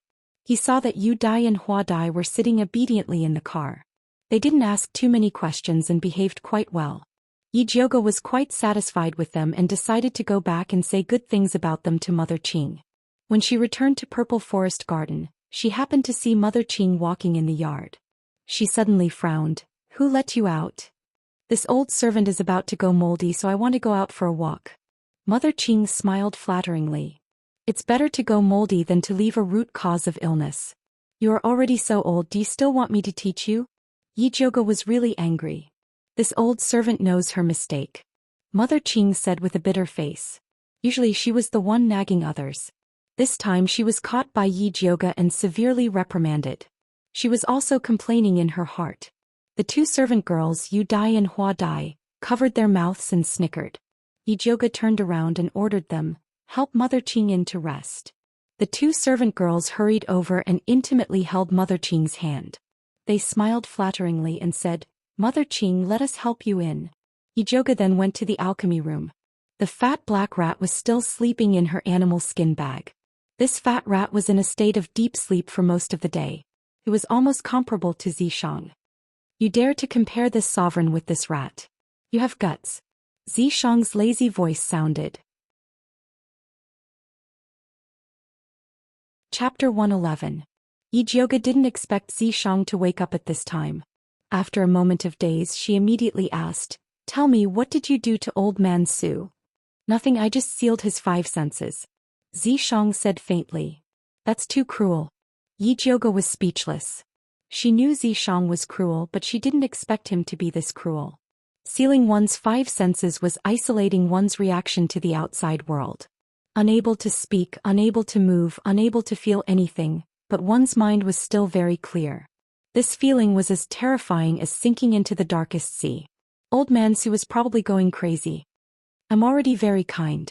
If they were in the Yao clan, he had thousands of ways to make old man Su's life worse than death.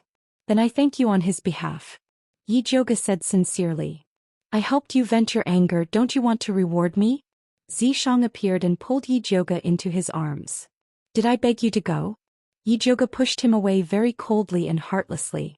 This guy made her unable to sleep well last night, and now he had the face to ask for a reward. Giving him 2 slaps was more like it. Little Jioge. Zhishang's slender eyebrows slightly raised. That pair of dark purple eyes were like amethysts hidden deep in a mine, flashing with a mysterious light as he stared deeply at Yi Jioge. Yi Jioge saw that Zhishang's beautiful face was now a little pale, and she couldn't help but feel a trace of guilt. Zhishang had to sleep for a few days to pass his power to her.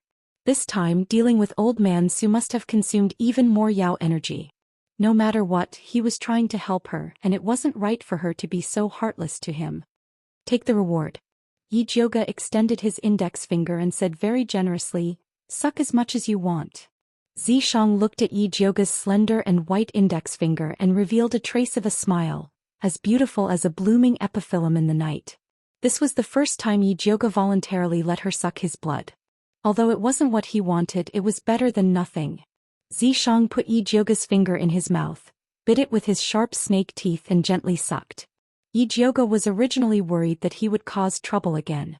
Seeing that he was obediently sucking blood, he felt a little uncomfortable, so he tried to find a topic to talk about. Do you have any way to make me stronger? This incident with old man Su had given her a wake-up call. She was considered powerful among rudimentary spiritualists, but there were stronger beings. She had to keep improving. Yes, as long as you dual cultivate with this sovereign can immediately make your cultivation soar. Zhishang sucked on Yi Jioge's finger, his eyes staring straight at her, indescribably charming. Change it. Yi Jioge knew that this pervert was full of bad ideas. No more. Zhishang let go of Yi Jioge's finger, stroked her head and said, you don't have to worry too much. This sovereign will not let you face such a situation alone again. I beg you, please leave me alone. Yi Jioge didn't want Zhishang to suddenly go on a killing spree, causing her to be hunted down by the entire human race. Zhishang's good intentions were treated as ill will, and his mood immediately turned sour. Both of his hands clasped onto her slender waist, wanting to deal with her. I'm warning you, don't provoke me. Yi Jioge raised her knee and struck Zhishang's lower abdomen. She definitely wouldn't let this guy get his way so easily like last time. Just when the two of them were confronting each other, sparks flew in all directions. A tender voice came from under their feet. Pippi. Yi Jioge looked down and met with a pair of big watery eyes. The fat black rat took out 2 red fruits from its small bag, and looked at Zhishang with a fawning look as if it was offering a sacrifice to a god. What is this? Yi Jioge looked at the fruits that were emitting a faint fragrance, and instinctively knew that it was something good.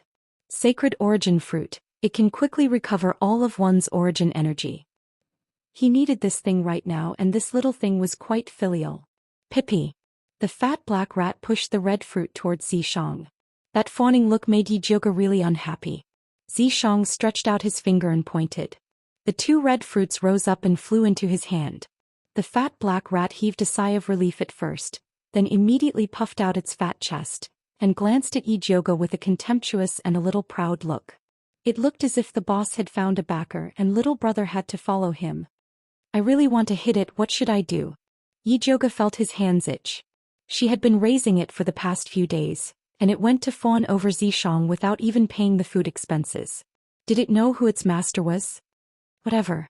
Zhishang threw the fruit into its mouth. The fat black rat suddenly looked like it was struck by lightning. You said that you would protect me after receiving the fruit. What happened to the most basic trust between beasts? Fat black rat, have you figured out who's the boss?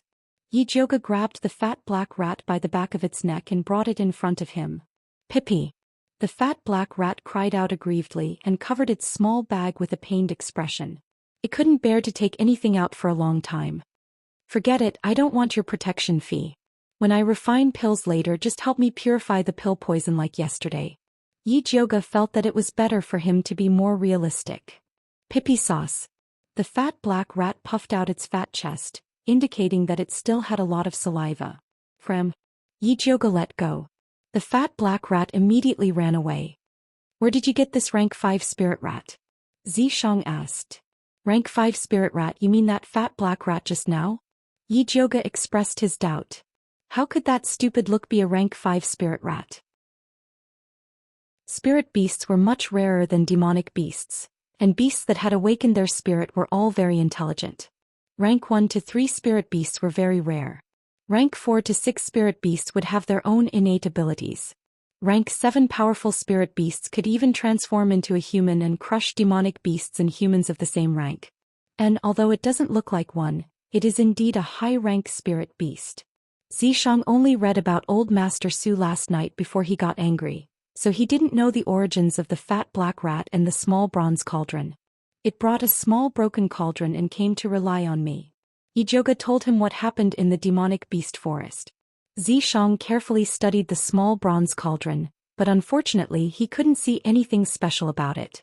The material used to refine this medicine is something that I have never seen before in this continent, so it shouldn't be an ordinary material.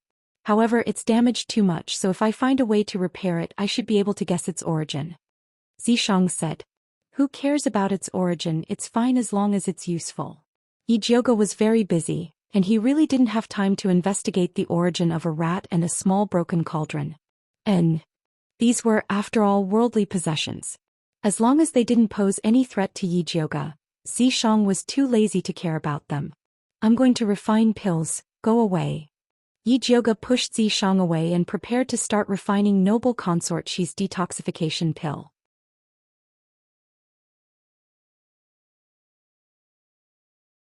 Chapter 112.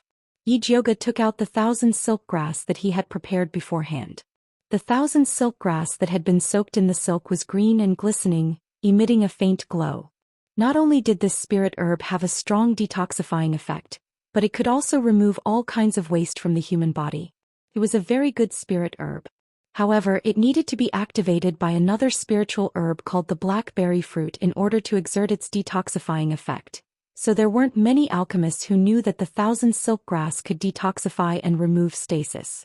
They preferred to use the green algae flower to refine the detoxifying pill. Yi Jioga took out the blackberry fruit and 1,000 silk grass and placed them in the medicine bowl. He used his spirit force to create a large bowl of dark green solution. Then he used other supplementary spirit herbs to process them. Zhou sat on the mahogany chair next to him. He supported his forehead with one hand and his long black hair draped behind his head. His purple eyes stared unblinkingly at Yi Jioga. The snake tail swam around Yi Jioga, the tip of its coquettish tail unconsciously teasing the hem of her light green dress embroidered with jasper flowers, as if it wanted to seduce her. Honestly speaking, Yi Jioga's pill refining process was very dull and boring, but Zhou watched with relish. He found that he liked Yi Jioga more and more. She was a little willful, a little barbaric, a little venomous, but a little self-reliant. Sigh, if I had known earlier, I wouldn't have restored her original appearance. In the past there were people who liked her even though she was ugly. Now that she was beautiful, wouldn't it be even more dangerous? Looks like I have to work harder to recover my demon power, lest I can't defeat more and more rivals in love in the future. Zhou seemed to have thought of something. Suddenly, his eyes narrowed and the corners of his mouth curled into a faint arc. The golden sunlight reflected a halo on his beautiful face, like a peach blossom in March, gentle and intoxicating, so beautiful that it took one's breath away. It was a pity that no one could appreciate such a beautiful scene. Once Yi Jioga entered alchemy mode, he would exclude everything from the outside world. She strictly calculated the amount of spirit herbs needed and meticulously placed them into the alchemy furnace. Then she began to adjust the alchemy fire. She was now going to customize a beautiful detoxification elixir for Noble Consort Xi, so it was very important to control the elixir fire. Apart from that, she also had to use her soul power to closely observe the changes in the medicinal ingredients in the pill furnace, ensuring that all the medicinal ingredients could perfectly fuse together again. The blazing pill flame made Yi Jioga's face red. Her limpid eyes stared intently at the pill furnace, as if she was looking at some kind of treasure. The black fat rat squatted beside Yi Jioga and looked at the pill furnace with a serious expression. Time ticked by. Zhou was finally tired of watching. His figure flashed and he returned to the mark in Yi Jioga's hand. Yi Jioga didn't notice it at all.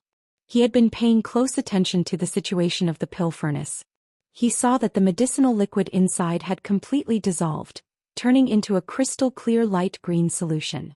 The pale green liquid became more and more viscous, and its color turned dark green, and it began to fuse into the shape of a pill. "Black fatty, go!" Yoga shouted and opened the pill furnace. The fat black rat darted over like a bolt of lightning, puffed up its cheeks, and spat a mouthful of colorless, odorless saliva towards the furnace. After the dark green liquid absorbed the fat black rat's saliva, it instantly split into two and condensed into two pills. The other pill was slightly bigger, about the size of a thumb. It was green and lustrous. It was the illusory beauty detoxification pill. The other one was only the size of a red bean. The dark red one was the pill poison. Yoga gave the red pill poison to the fat black rat and stored the beauty illusion detoxification pill in a jade bottle. She glanced at the darkening sky outside the window. Although it was a bit late to go to the Dongling prince's residence, the pill had just been refined and she wanted to quickly give it to noble consort Shi. Yoga thought about it and decided to detoxify the poison as soon as possible. She believed that Dongfeng Ke and noble consort Shi would be happy to see the detoxification pill. Yoga went to find Bai Songling as usual, wanting him to secretly take her into the prince's residence. When Bai Songling learned that Yoga had already refined noble consort Shi's detoxification pill, he said happily, "Your pill refining is really timely." "What do you mean?" Yoga didn't understand. When she went to see noble consort Shi, she had recovered very well and didn't need to take the detoxification pill immediately. "You don't know, but the Empress is starting to cause trouble again," Bai Songling said. It turned out that after Nurse Su disappeared, the Empress was gloomy for a period of time, and suddenly said that she wanted to help the Emperor select a female. She also said that the harem hadn't had a new person for many years, and that there was no new royal bloodline, so she wanted to open a harem selection. Those who didn't know the truth would really think that the Empress was really thinking for the Emperor. However, they didn't know that there were no less than 10 concubines in the palace who had a miscarriage in the past few years, and there were countless palace maids who had been forced to give birth. Some palace maids were forced to give birth just because they were beautiful, and they hadn't even slept with the Empress yet. Under such circumstances, no one would believe that the Empress would help the Emperor reproduce. What did the Emperor say? Yoga frowned and asked. She also felt that the Empress's actions were very strange. The Emperor said that there will be a pill refining competition in a month, and we will discuss it after the competition. But what man doesn't like the harem? Bai Songling's face flashed with undisguised contempt. It seemed that he had a lot of opinions about Emperor Xianwu. What does the Emperor's selection have to do with noble consort Shi's detoxification? Yoga couldn't understand. If noble consort Shi returns to the harem, the Emperor will definitely not select a concubine, Bai Songling said with certainty. You already said that men like the harem, and noble consort Shi returning to the harem doesn't conflict with the Emperor's selection. Yoga felt that Bai Songling valued noble consort Shi too much.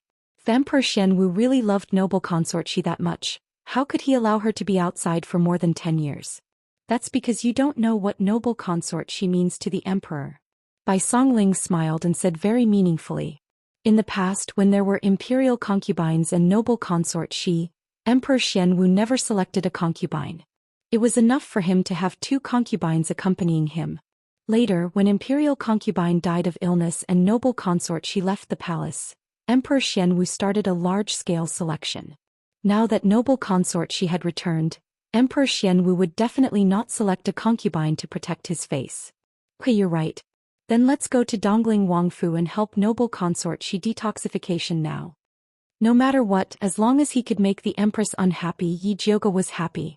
When Bai Songling brought Yoga to Dongling Wangfu through the secret passage of Yu Tea House, Dongfeng Ke had just returned from the palace. Knowing that Yoga had already refined the detoxification pill, he said very happily, "Her Highness shouldn't be asleep yet, it's the right time for you to go." Although the rotten flesh on noble consort Shi's face was much better, she still refused to see guests.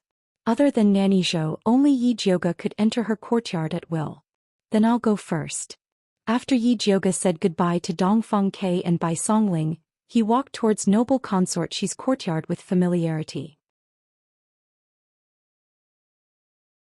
Chapter 113. Nanny Zhou had already known in advance that Yoga was coming and was waiting outside the house. As soon as she saw Yi Jioge, she asked excitedly, "Miss Yi, you came so late. Is the antidote pill already refined?" "Yes." Yi Jioge took out the small jade bottle and shook it. "Thank God." Nanny Zhou's eyes moved involuntarily. Then she put her palms together and bowed to the sky. Then she bent her knees and was about to kneel to thank Yi Jioge. "Nanny, what are you doing? Get up." Yi Jioge quickly pulled Nanny Zhou up. "Eldest Miss Yi, you saved her ladyship's life. This old servant doesn't have anything to repay you. Let this old servant kowtow to you 3 times. Nanny Zhou was really grateful to Yi Jioge. If she didn't do something, she wouldn't be able to express her excitement. "Nanny Zhou, in terms of age, you can be my grandmother. Isn't kneeling to me too much? Don't ever mention such words again. Otherwise, I won't dare to come here in the future." Yi Jioge pretended to be angry. Nanny Zhou and Mother Qing were the same kind of people. They both treated their masters like their own daughters. No matter what they did, they would do it from the master's point of view. No matter how tired they were willing to endure it. Yi Jioge respected such people. "Okay, just pretend that this old servant didn't say anything like that." Nanny Zhou could see that Yi Jioge was sincere. She felt indescribably comfortable. She had been a servant all her life. Although others treated her with courtesy out of respect for noble consort, no one had ever been like Yi Jioge, comparing her to his grandmother. He felt like drinking a cup of hot tea in winter. Her heart was warm. No wonder everyone liked such a good girl.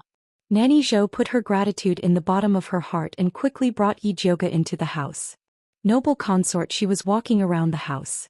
She was so nervous that her palms were sweating. She had thought that it would take a lot of effort to cure this disease. She didn't expect that the final detoxification would start so soon. She was surprised and didn't know what to do. Hearing the sound of the door opening, she quickly sat back in the chair with a calm expression on her face. Yi Jioge saw noble consort Xi's calm appearance and was very impressed. He bowed to her and said, "Jioge greets your highness." "Jioge, quickly sit." Noble consort, she called out with a faint smile. She had been taking Yi Jioge's detoxification prescription all this time, and the rotten flesh on the right side of her face had completely scabbed over, turning into a huge black and red scar that looked like a mask. Although it still looked terrifying, it was much better than the oozing pus and rotting flesh from before. "Your Highness, are you ready?" Yi Jioge sat in front of noble consort Xi. Although she had made countless preparations for what might happen during this detoxification process. However, they couldn't rule out some unexpected situations. Noble consort, she nodded slowly. Previously, when Yi Jioge said that the final detoxification would be as painful as death by 1,000 cuts, she wasn't afraid. Now that Yi Jioge had found a way to relieve her pain, she was even less afraid. "Okay, then let's get ready," Yi Jioge said straightforwardly. "Eldest Miss Yi, should we detoxify here or find another place?" Nanny Zhou asked in a low voice. If she wanted to change places, then she had to make early preparations. "After I feed the detoxification pill to your highness, I still need to use needles to help her detoxify. At that time your highness may expel a lot of black toxins, so it's best to do it in the bathroom. This way it would also be convenient to scrub. There is an independent bathing pool behind this small courtyard. Please wait for a moment, your highness and eldest Mississippi. This old servant will prepare it now," Nanny Zhou said immediately. "Okay." Noble consort, she nodded. After Nanny Zhou quickly prepared clean towels, clothes, honey locust and other things, she came to invite Yi Jioge and noble consort Xi over. The bathing pool was steaming. Yi Jioge stood on the soft couch beside the bathing pool and said to noble consort Xi, "Your highness, please take off your clothes and lie on it." She was going to do acupuncture later, and noble consort Xi definitely couldn't wear clothes. "Okay." Noble consort Xi took off her clothes. Nanny Zhou took out a white silk bathrobe and helped noble consort Xi change into it. She then untied her hair and loosely tied it behind her. After noble consort Xi was ready, Yi Jioge took out a big jade bottle. "What is this?" Noble consort Xi asked curiously. "This contains the blue jade seaweed I got in the demonic beast forest. Eat this blue jade seaweed first." Yi Jioge opened the big jade bottle and poured out a ball of seaweed that emitted a blue light. This ball of blue jade seaweed was 1/2 gram, which was according to noble consort Xi's weight.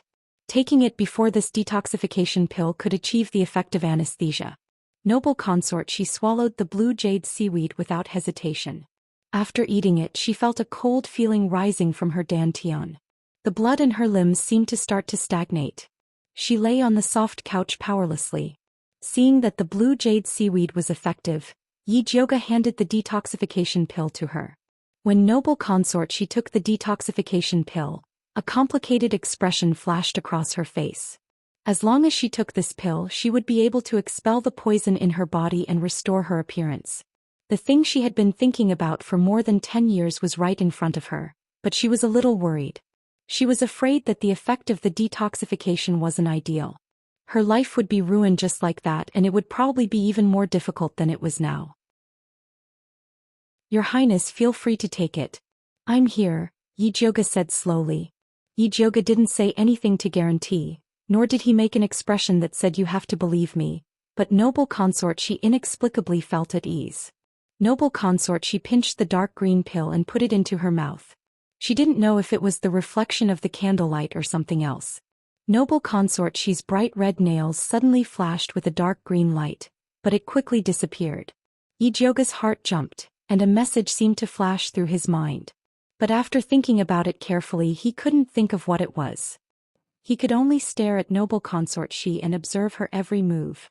After noble consort she swallowed the pill, she only felt that the illusory beauty detoxification pill dissolved in her mouth. It turned into a sweet warm current that entered her stomach and began to expel the remaining illusory beauty poison in her body. The detoxification process was like a small shovel eradicating the garbage stuck to her meridians. Although it was very painful under the cold anesthetic effect of the blue jade seaweed, it was still bearable. Noble consort she could clearly feel the small shovel following her meridians to her fingertips. After the illusory beauty detoxification pill touched her fingertips, it suddenly exploded with a bang. It was like a spark falling into an oil barrel. The rolling heat spread wildly along her fingertips, and she couldn't help but scream in pain. At this time, noble consort she truly realized what the pain of 1,000 cuts that Yijioga mentioned felt like. Chapter 114. Yijioga looked at noble consort she's skin, which instantly turned as red as a cooked shrimp, and finally knew what the thought that had just flashed through his mind was. There was something wrong with noble consort she's nails. At this time, imperial concubine she's nails had already turned from bright red to a strange dark green color, but they still emitted a faint fishy smell. It was the unique smell of green toads. Needless to say, it must be the spirit doctor who gave imperial consort she the fake medicine. He made the green toad's poison into henna and painted it on noble consort she's fingernails. The green toad's poison and noble consort she's beauty illusion antidote were perfectly compatible. As long as noble consort she takes Huan Mei's antidote, the poison will immediately take effect.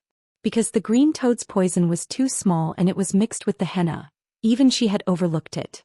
Yijioga opened his spiritual eye and observed noble consort she's body. The meridians in her body were all blocked by the green toad's poison. If she didn't clear it, the green toad's poison would break through her body and she would die. Your Highness, you endured it. Yijioga took out the thunder fire needle with a grave expression and used the fastest speed to insert it into noble consort she's body. Ever since she had unsealed the heart of the sealed tree of God to save Dongfeng Ke, the thunder fire needle also had a sliver of life energy, and its effects were many times stronger than before. The red thunder fire needles with purple light fell on noble consort she's body like raindrops. Every time, the needles were accurately pricked into the acupoints, bringing out a little dark green blood bead. Noble consort she only felt the heat in her body increase as Yijioga's acupuncture technique increased. The pain in her body continued to increase. It was simply enough to drive someone crazy. Yijioga's face was dark and his heart was burning with anxiety. The anesthetic effect of the blue jade seaweed didn't last long. If she couldn't force out the green toad's poison before then, noble consort she wouldn't be able to hold on. In this situation, the blue jade seaweed couldn't play a role. Everything could only depend on noble consort she's will. Yijioga madly circulated the spiritual power in his body. The thunder fire needle in her hand flashed like a shadow, and in the blink of an eye, 81 needles fell on imperial consort she's body. Imperial consort she's entire body was covered in dark green blood beads. She looked like a bloody person. The poisonous blood soaked the hem of Yi Jiuge's dress, and the stench filled the bathroom. Nanny Zhou had been watching them nervously. She instinctively sensed that something was wrong with the situation. In particular, the Empress's expression was becoming more and more abnormal. She had never seen the Empress in such pain and confusion, as if she had already given up on living. Nanny Zhou's guess was right. Noble consort, she had already given up the will to live under the torture of pain. What was the point of persevering like this? She had failed to detoxify the poison, so she had to return to her previous days of being neither human nor ghost. If that was the case, then she might as well die. Nanny Zhou was shocked. She quickly knelt beside Imperial Consort Xi and shouted anxiously, "Your Highness, you must not give up." Noble Consort Xi shook her head unconsciously, as if saying that she could not hold on any longer. "Nanny Zhou, think of a way to help the Empress hold on," Yi Jiuge quickly ordered. She was so close to forcing the green toad's poison out of Noble Consort Xi's body. Nanny Zhou immediately raised her voice and shouted miserably, "Your Highness, have you forgotten how the Empress hurt you? How can you abandon me before you take revenge?" Noble Consort Xi was still shaking her head. She couldn't take revenge, so she could only let K.O. do it. Nanny Zhou's face turned pale. She hesitated for a moment and finally shouted with a trembling voice, "Your Highness, even if you don't do it for yourself, you have to avenge the little master. She was killed by the Empress before she grew up in your belly. If you go like this, how can you face the little master in the underworld?" What little master?" Noble Consort Xi unconsciously turned her head in the direction of Nanny Zhou, as if she was asking something. "When the Imperial Consort died, weren't you dizzy and nauseous and couldn't eat anything? Miss Yi said that you were pregnant. Later, the bleeding was not because of detoxification but because the little master had a miscarriage." Nanny Zhou choked with sobs. "It's all because I'm useless. I didn't find out that you were pregnant and let the Empress hurt the little master." When Noble Consort Xi heard this, the veins on her palms bulged and she suddenly grabbed the bedsheet under her.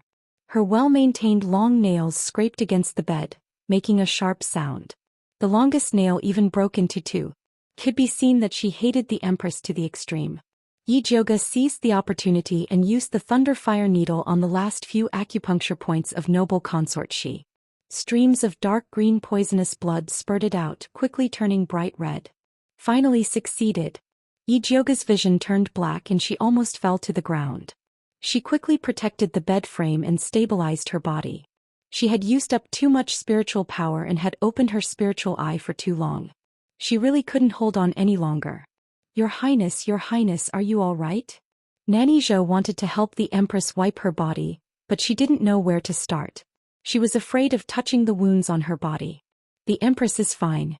Help her wipe her body with hot water and give her 2 Peiyuan pills," Yi Jiuge said weakly with her eyes closed. "Miss Yi, are you all right?" Only then did Nanny Zhou realize that something was wrong with Yi Jiuge. "I'm fine. I'm just tired. Go and serve the Empress. I'll be fine after resting for a while." Yi Jiuge used the last of her strength to walk to the side of the chair and sat down. Only then did she feel better. Nanny Zhou used 6 buckets of hot water to wash the dirt off Noble Consort Xi's body. After helping Noble Consort Xi put on a clean bathrobe, she quickly fed her 2 Peiyuan pills. Noble Consort Xi's pale face regained a trace of color. Her long and thick eyelashes blinked and she slowly opened her eyes. "Your Highness, how do you feel?" Seeing that Noble Consort Xi had woken up, Nanny Zhou's heart finally calmed down. "You just said that this consort was pregnant before. What's going on?" Noble Consort Xi's gaze was like a sharp sword as she stared at Nanny Zhou. Nanny Zhou's face paled as if someone had poured a bucket of cold water on her head. She looked at Noble Consort Xi's slightly red eyes and said with trembling lips, "When the Imperial Consort passed away, you felt nauseous and vomited because you were pregnant." Before Nanny Zhou could finish speaking, Noble Consort Xi suddenly sat up straight and raised her hand to slap Nanny Zhou. There was a loud smack. Nanny Zhou's wrinkled face was slapped to the side.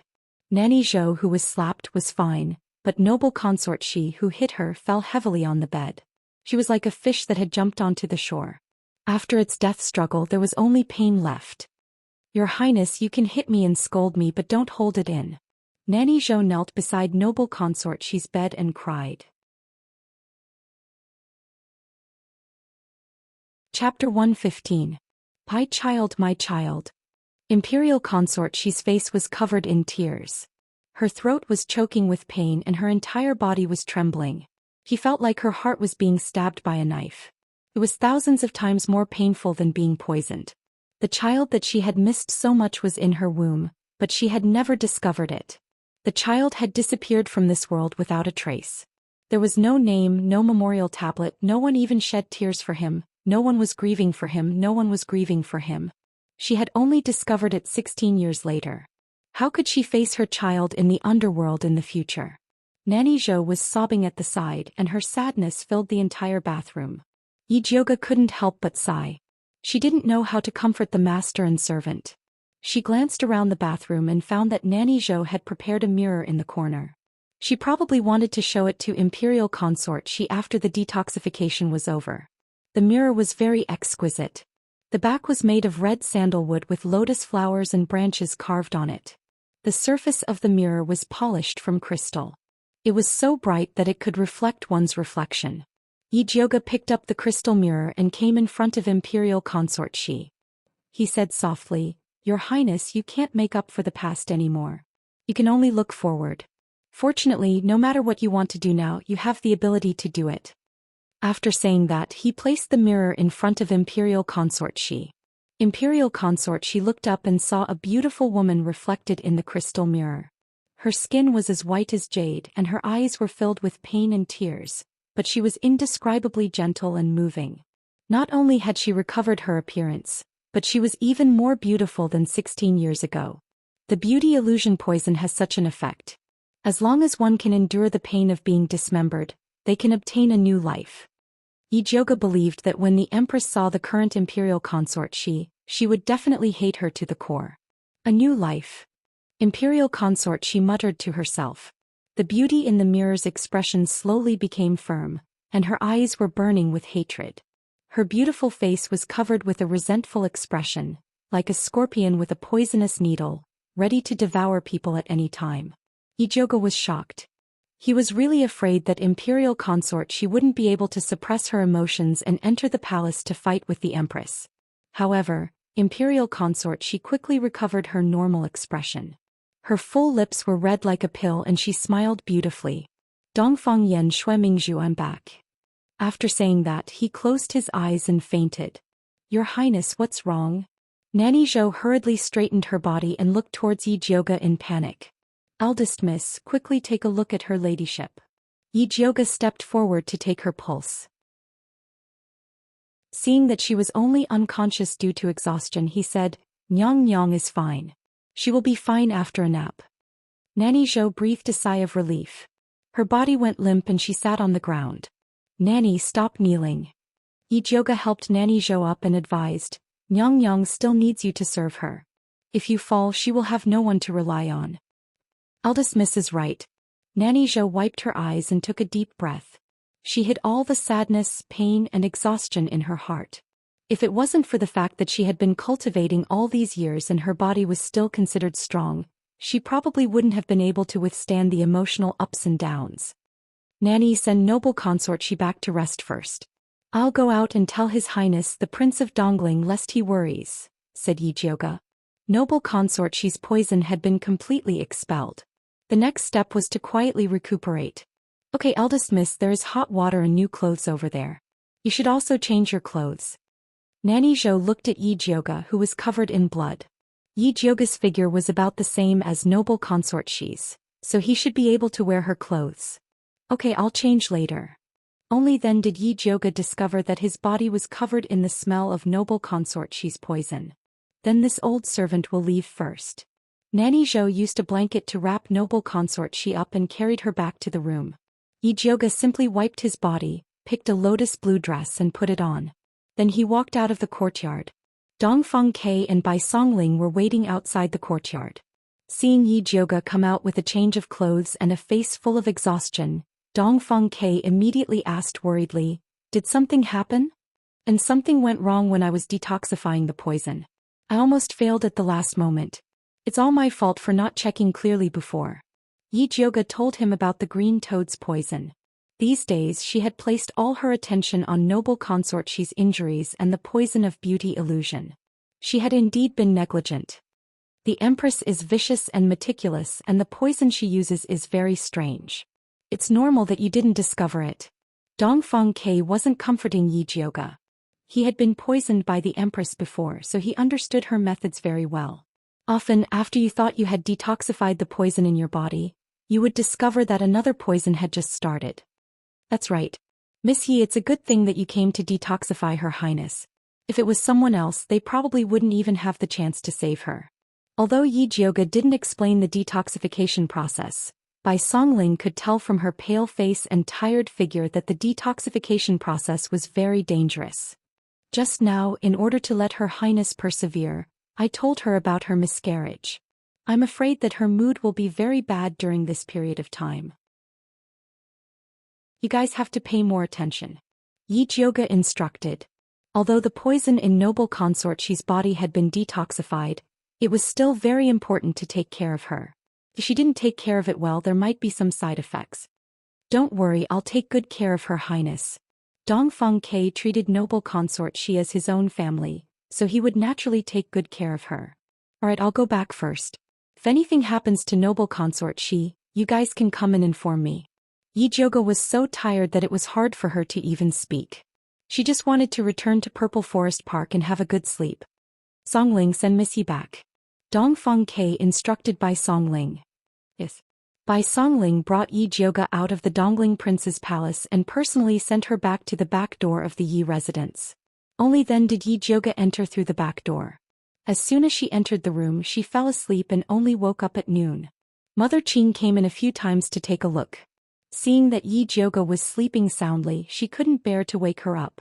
She could only order Pearl to guard the door and immediately call her if Miss woke up.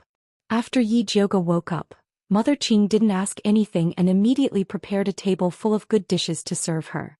Yi Jiuge had just eaten halfway when Pearl walked in from outside with a black invitation in her hand. She said, "Miss, this is an invitation that Lord Wan's residence just sent over." Yi Jiuge put down her bowl and chopsticks, took the invitation and looked at it. It was by Songling's handwriting, telling her to go to Yuwu Tea House in the afternoon.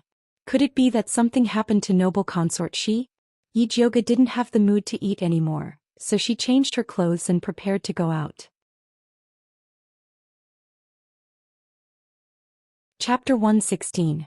Eldest Miss, no matter how important this date is, you can't ignore your health. Mother Qing couldn't help but say. She knew that Eldest Miss Wan Darren and Bai Darren weren't just chatting, there were other important matters to attend to. But no matter how important those matters were, they couldn't leave early and return late like this. It's fine, I'm in good health, Yi Jiuge said. She just missed 2 meals, she wouldn't starve to death. You're not a pill refiner from the Ministry of Justice, why do they come to you for everything? Mother Qing muttered with dissatisfaction. Every time Eldest Miss came back from Yuwu Tea House, she would either go out to pick herbs or refine pills in the pill refining room. No matter how stupid she was, she knew that Wan Xiang and Bai Songling came to find Eldest Miss for pills. Originally, she thought that the two of them were good son-in-laws, but now it seemed that they weren't anything good. Helping them is also helping me. Alright, don't worry about it so much. Yi Jiuge changed his clothes and went out alone in the carriage. Bai Songling was already waiting in the room of Yuwu Tea House. When she saw Yi Jiuge, she said apologetically, "Eldest Miss, sorry for troubling you. Brother Bai is too polite. Did something happen to Imperial Consort Xi?" Yi Jiuge asked. Sigh, Bai Songling sighed heavily and said, "Her Highness said that she wants to return to the palace now." Oh. Yi Jiuge was shocked. Imperial Consort Xi had just finished detoxifying last night and didn't even have the strength to speak. What did she want to do now? Yes, His Highness persuaded her for a long time, but she still insisted on returning to the palace immediately. His Highness really had no choice but to come to you for help. In fact, Imperial Consort Xi had already been making a fuss this morning. They dragged it out until now to find Yi Jiuge because they were worried that it would affect her rest. Alright, I'll go with you now. Yi Jiuge knew that the matter of the child must have stimulated Imperial Consort Xi. Right now, Imperial Consort Xi was eager for revenge and couldn't wait a second longer.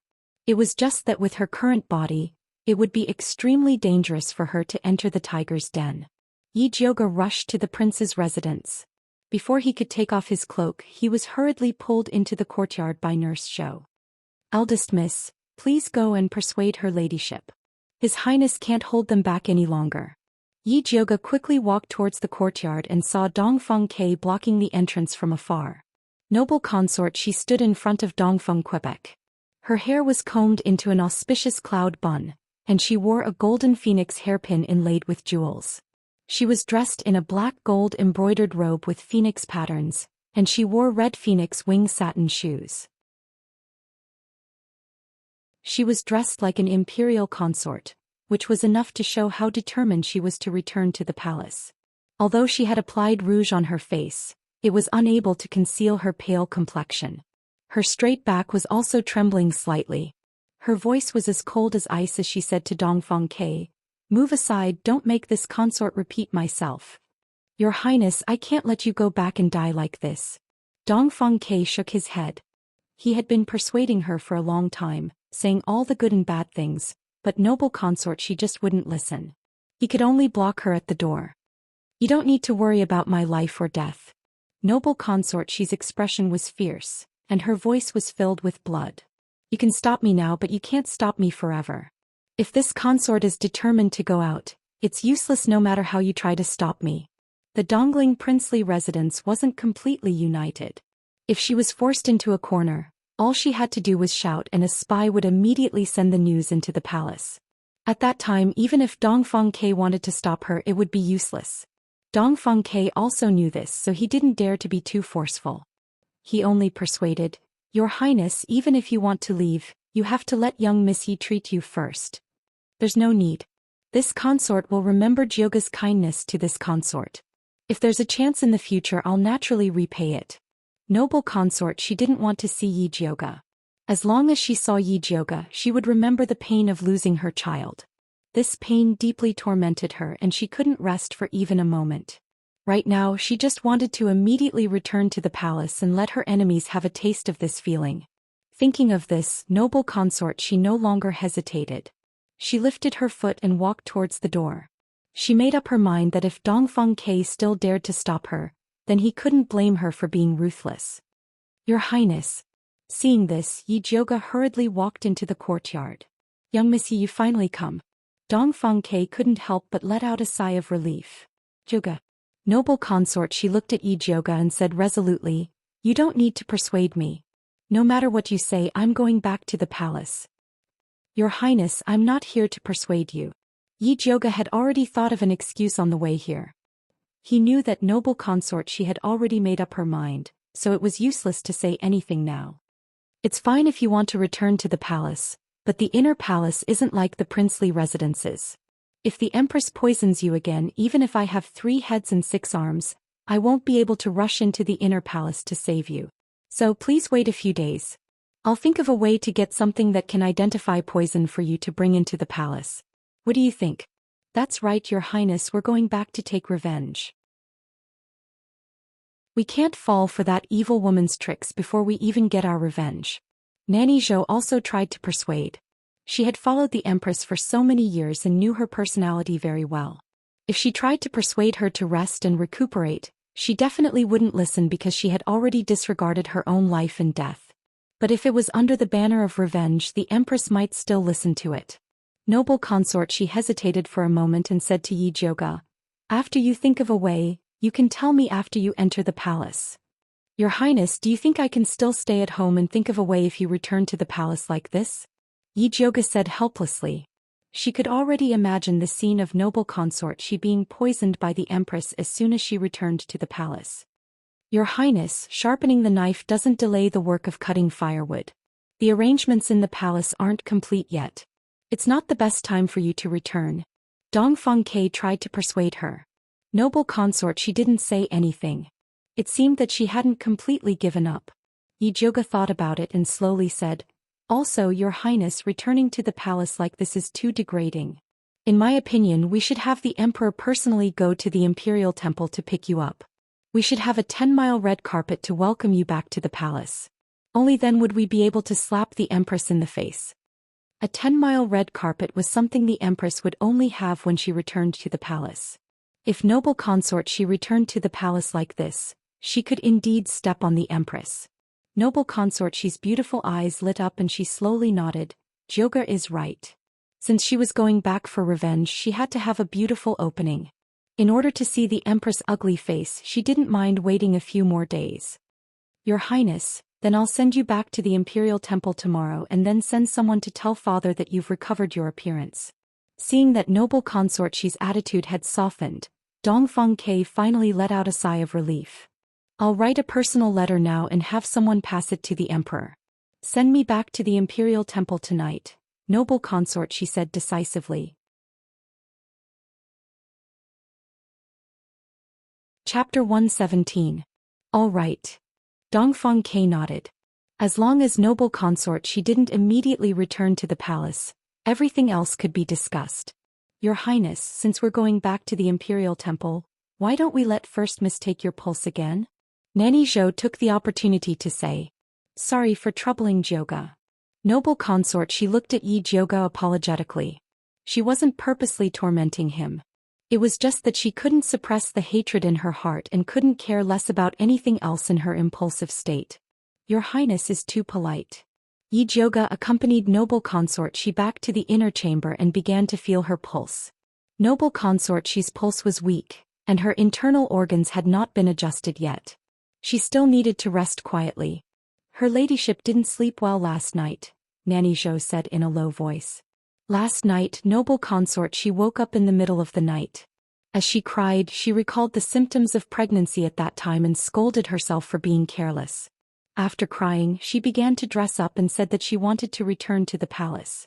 It could be said that she did not sleep for the whole night. Your Highness, don't worry and take care of yourself. Yi Jyoga looked at noble consort she and said. If he continued like this, his body wouldn't be able to take it. Jyoga, don't listen to Nanny Zhou's nonsense. I know my body, there's nothing wrong with it. Noble consort she stopped. She had endured so much suffering in the past, so a night without sleep was nothing to her. No matter what, I need to recuperate first. Yi Jyoga knew that it was impossible for noble consort she to rest quietly. She picked up the pen and wrote a prescription for noble consort she to rest and then said seriously, Your Highness, don't blame me for speaking harshly. Food and sex are human nature. When you go back to the palace you have to rely on this face to win over the Emperor. If you don't sleep well at night, you will easily become old and ugly. Hearing this, imperial consort she couldn't help but touch her face. She immediately nodded and said, I know, I'll definitely take good care of myself. She was still waiting to meet the Empress and see her regretful face. Don't worry, Miss Yi. I will make sure her ladyship takes it on time. Nanny Zhou took the prescription and decided to make it for her ladyship as soon as she returned to the Imperial Temple tonight. Noble consort she still had to rush back to the Imperial Temple, so Yi Jyoga didn't say anything else and quickly took his leave. She left the courtyard and seeing that Dongfeng Ke was still waiting outside she gave him a look. Dongfeng Ke tactfully brought her to the study and asked, How does eldest Miss Yi plan to help the Empress test for poison? If it's not too troublesome, can you help me get one as well? In reality, Dongfeng Ke was very wary of the Empress' strange poisons that did not have strong layers. If there was a way to prevent it, it would be for the best. I need to go back and think about it. Yi Jyoga had only thought of it perfunctorily to appease noble consort she. He still didn't know what to do. She had never come into contact with refining weapons before, so she had to ask Zishang when she returned. Eldest Miss, if there's anything you need, please let me know. Dongfeng Ke said sincerely. Yi Jyoga saved noble consort she, so he really wanted to pay Yi Jyoga's consultation fee. But giving him silver was too tacky and giving him other things was worrying that Yi Jyoga wouldn't like it. I really need a spirit fruit called the Sacred Origin Fruit right now. I wonder if your highness can help me get it. Yi Jyoga wanted that Sacred Origin Fruit for Zishang. Miss Yi, please wait a moment. I'll check if there are any in the storeroom. Dongfeng Ke called old He over. After carefully checking the storeroom's booklet, there really was the Sacred Origin Fruit that Yi Jyoga wanted. Many thanks. Yi Jyoga received the Sacred Origin Fruit and returned to Purple Forest Park. Then he started to call Zishang. After Zishang appeared, he circled around Yi Jyoga as usual. He rested his chin on her head and asked lazily, "What's the matter?" Yijioga was already numb from being hugged by him. She didn't move and asked, "Do you have a way to make a spirit tool for noble consort Shi to identify the Empress poison? What are the benefits?" Xianxia asked. "Don't ask for benefits so easily. Talking about money hurts feelings. Do you understand?" Yijioga rolled her eyes. "This sovereign only knows how to talk about feelings hurts money." Xianxia bit Yijioga's small face. The little girl was still too naive to think of using psychological methods on him. "Benefits, take it." Yijioga wiped her face in disgust and took out a box of sacred origin fruit. This sacred origin fruit was obtained by Dongfeng Ke and the Bai clan from the demonic beast battlefield. He didn't know what use it had, so he kept it in the storeroom. Xianxia lowered his head and saw that there were a total of 5 thumb-sized sacred origin fruits in the wooden box in Yijioga's hands. Although they weren't as old as the fat black mouses, they were still rare. However, the rarest thing was Yijioga's sincerity. She had only eaten it once, but she remembered that it was good for him. Yijioga saw that Xianxia didn't make a move and thought that he didn't need the sacred origin fruit anymore.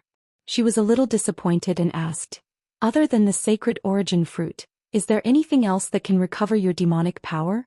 Tell me, I'll help you look for it in the future." Instead of giving her body to Xianxia every time, Yijioga would rather work hard to help Xianxia collect the things he needed. "No need, this sacred origin fruit is enough." Xianxia picked up the few sacred origin fruits and placed them in his mouth. The things he needed were things that Yijioga couldn't get with her current strength. It was already good enough that she could get a few fruits to nourish him. "Then how can I refine the spirit tool that can detect poison?" After eating the fruit, he should give her the answer. Refining requires a foundation. If you want to learn how to refine in a few days, you should save it. Xianxia glanced at Yijioga. It wasn't that he looked down on Yijioga, but he was biting off more than he could chew. It wasn't the time for her to learn how to refine. Then other than refining, is there any other way? Yijioga didn't really have to refine. She was still busy concocting pills, so how could she have the time to learn how to refine? This sovereign has a way to let your imperial consort Shi quickly learn how to identify poison. Seeing that the sacred origin fruit was enough, Xianxia gave Yijioga an idea. In this world there's a kind of insect called the poison earth dragon. It's extremely sensitive to poison. As long as it sees poison, it will become scared and flee. You can try this. I'll look for it now. Yijioga had also heard of the poison earth dragon. Usually it would be used to concoct pills after it was dried and ground into powder, but it was rare to see it alive. Fortunately, some pharmacies would usually keep some of them, so Yijioga quickly got a few poison earth dragons back. The poison earth dragon looked like a newly hatched bee larva. It was white and plump, lying motionlessly in the wooden tube. Yijioga poured the poison earth dragon on the table, then casually took out a leprosy grass and placed it in front of it to test. This leprosy grass grew like a wheat stalk. Although it wasn't very poisonous, it was colorless and tasteless. After eating it, it would cause the limbs to be numb. It was also a commonly used herb to concoct poison pills. The poison earth dragon raised its head and looked at the leprosy grass. Then it slowly wriggled on the spot and no longer had any reaction. Yijioga was instantly speechless. If he wanted to rely on this thing to identify poison, he was afraid that he would need someone to keep a close eye on it at all times. Wasn't this a joke? This is what you meant by, as long as it sees poison, it will become scared and flee? Yijioga threw the leprosy grass on the table. He felt that Xianxia might have misunderstood the word, flee. Chapter 118. Your poison earth dragon's rank is too low. If you can find one above rank 3, it naturally wouldn't have such a reaction. Xianxia said coldly. He had already given her the method. Could she blame him if she couldn't find it? Are you sure there really is a rank 3 poison earth dragon in this world? Yijioga had already asked the people at the pharmacy. They said that this poison earth dragon only had 15 days of lifespan. It was impossible for it to advance. I've seen it in the monster race. Xianxia said mysteriously. However, that rank 3 poison earth dragon had obtained a huge opportunity to advance. It was impossible for a small place like Thunder Country to have one. Monster race? Why don't you say Tian race? Yijioga rolled his eyes. Xianxia wouldn't admit that his idea wasn't reliable. He thought about it and said, actually, you can use this bug in another way. What way? Yi Jioge asked. Let that imperial consort she swallow the poison earth dragon. As long as she touches the poison earth dragon will wriggle in her stomach. After she spits out the poison, the chance of being poisoned will naturally decrease. Zhou felt that this idea wasn't bad. Although the poison earth dragon didn't have a long lifespan, it was cheap and easy to raise. Eating one in half a month wasn't a problem. You want me to take this bug and let imperial consort she swallow it alive? Yi Jioge felt disgusted just thinking about it. It was even more impossible for imperial consort she to do such a thing. I've given you the method. Whether she uses it or not is up to her. Zhou said coldly. Testing for poison and also making it comfortable. How could there be such a good thing? Is there really no other way? Yi Jioge didn't give up and asked. You can still learn to forge, but it will take at least 3 years. Zhou said. 3 years. Imperial consort she had probably died no less than a few hundred times. When it's a matter of life and death, who cares if she's disgusted or not? As long as it's useful. Zhou didn't like Yi Jioge's personality. Alright. Yi Jioge had no other way. She looked at the white fat bug on the table and went to find Bai Songling. Isn't this the poison earth dragon? Why did you bring this bug here? Bai Songling immediately recognized the white fat bug in Yi Jioge's hand and asked curiously. Cough cough. Yi Jioge coughed twice before saying in a serious tone. Didn't you ask me how to help noble consort she identify poisons? This earth poison dragon is the key. I'd like to hear the details. Bai Songling said seriously with a serious expression. When he heard Yi Jioge's method, Jun's face twitched a little and he couldn't help but ask, did you just say swallowing alive? Yi Jioge nodded seriously. Bai Songling couldn't help swallowing his saliva and asked, do you have to swallow it alive? Can't you eat it after steaming or frying it? No, it won't work if it dies. Yi Jioge shook his head. What he wanted was the feeling of the worm wriggling in his stomach. Bai Songling looked at the earth poison dragon, then at Yi Jioge and asked with difficulty, are we really going to give it to noble consort she like this? He was afraid that noble consort she would throw the worm at his face. Yi Jioge silently placed the earth poison dragon in Bai Songling's hands. Anyway, she had already thought of a way. Whether she could convince noble consort she would depend on her. Well, I'll try it first and see if it really works. Bai Songling sighed, resigned to his fate. It was already good that Yi Jioge could come up with a way. They really didn't have the right to be picky. Brother Bai is a true warrior. Yi Jioge praised him with a thumbs up. Don't make fun of me. Bai Songling glared at Yi Jioge snappily. Although his part-time job was a coroner, it didn't mean that he could tolerate this kind of soft and disgusting thing. Yi Jioge looked at Bai Songling's heroic appearance and kindly comforted him. You don't have to be so painful. This earth poison dragon is also a commonly used traditional Chinese medicine. You must have eaten it before. There's no difference. I want to give them a bath. Can I soak it in wine? Bai Songling asked. It didn't feel so disgusting to eat it with wine. Yes. Yi Jioge nodded.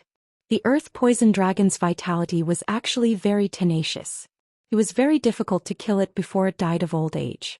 Bai Songling took out the strongest newer Hong and picked 2 earth poison dragons that he thought were the cleanest. He soaked them in the wine and then swallowed them with his eyes closed. Yi Jioge looked at Bai Songling's Adam's apple moving and could not help but ask, how does it taste? It smells like wine. Bai Songling said with a crying face. Apart from the smell of wine, do you feel uncomfortable? This was the key point. It's okay. It just feels shabby and disgusting. Bai Songling shook his head. No one would feel good after swallowing a live worm. Then let's talk about it first. If you feel disgusted now, it will affect the test. Let's talk about something else. By the way, did the Bai family find the fire dragon grass? Yi Jioge asked. No. Bai Songling shook his head and said, the warriors sent by the Bai family haven't sent back any news for a long time. I'm afraid they have died on the road. It was a journey of thousands of miles and it was surrounded by mountains. Death was really a simple thing. Don't be too pessimistic. Maybe they were just delayed by something so they couldn't send back the news in time. Yi Jioge guided Bai Songling to talk about other topics. Seeing that he slowly relaxed, Yi Jioge secretly crushed a knockout drug. Bai Songling immediately frowned and looked around. Then he asked Yi-Joga doubtfully, "Do you smell anything strange?" "No." Yi-Joga blinked and shook his head innocently. "No, there is a strange smell." Bai Songling covered his mouth and nose, looked at Yi-Joga's finger with sharp eyes and shouted, "Did you poison it? I just crushed a knockout drug. How can you smell it?" Yi-Joga could not help but raise his eyebrows. She thought that Bai Songling would only notice it when the drug took effect. She did not expect it to be so fast. 6. After saying this, Bai Songling immediately vomited. Yi-Joga immediately moved away from Bai Songling. Seeing him vomiting pitifully, Yi-Joga did not feel sympathetic at all. Instead, she felt very satisfied. This kind of colorless and odorless knockout drug was the most difficult to detect. However, Bai Songling could immediately react, which meant that the effect of the poisonous earth dragon was very good. So she was relieved. As for how to persuade Imperial Concubine Shi to take it, Yi-Joga also had her own ideas. "I think we don't need to tell the truth to Imperial Concubine Shi. We just need to put this poisonous earth dragon into an empty pill and let Imperial Concubine Shi take it. Sometimes white lies were also necessary." "Good idea." Bai Songling wiped his mouth and nodded in agreement. He secretly made up his mind that this white lie must be hidden from Imperial Concubine Shi for a lifetime. Chapter 119. Since we're going to use this poison earth dragon as a detoxification pill, then we need to cultivate a batch of good insect seedlings. Yi-Joga predicted that he would need a lot of poison earth dragons in the future. If he always went to the pharmacy to buy them, it was hard to guarantee that no one would leak it.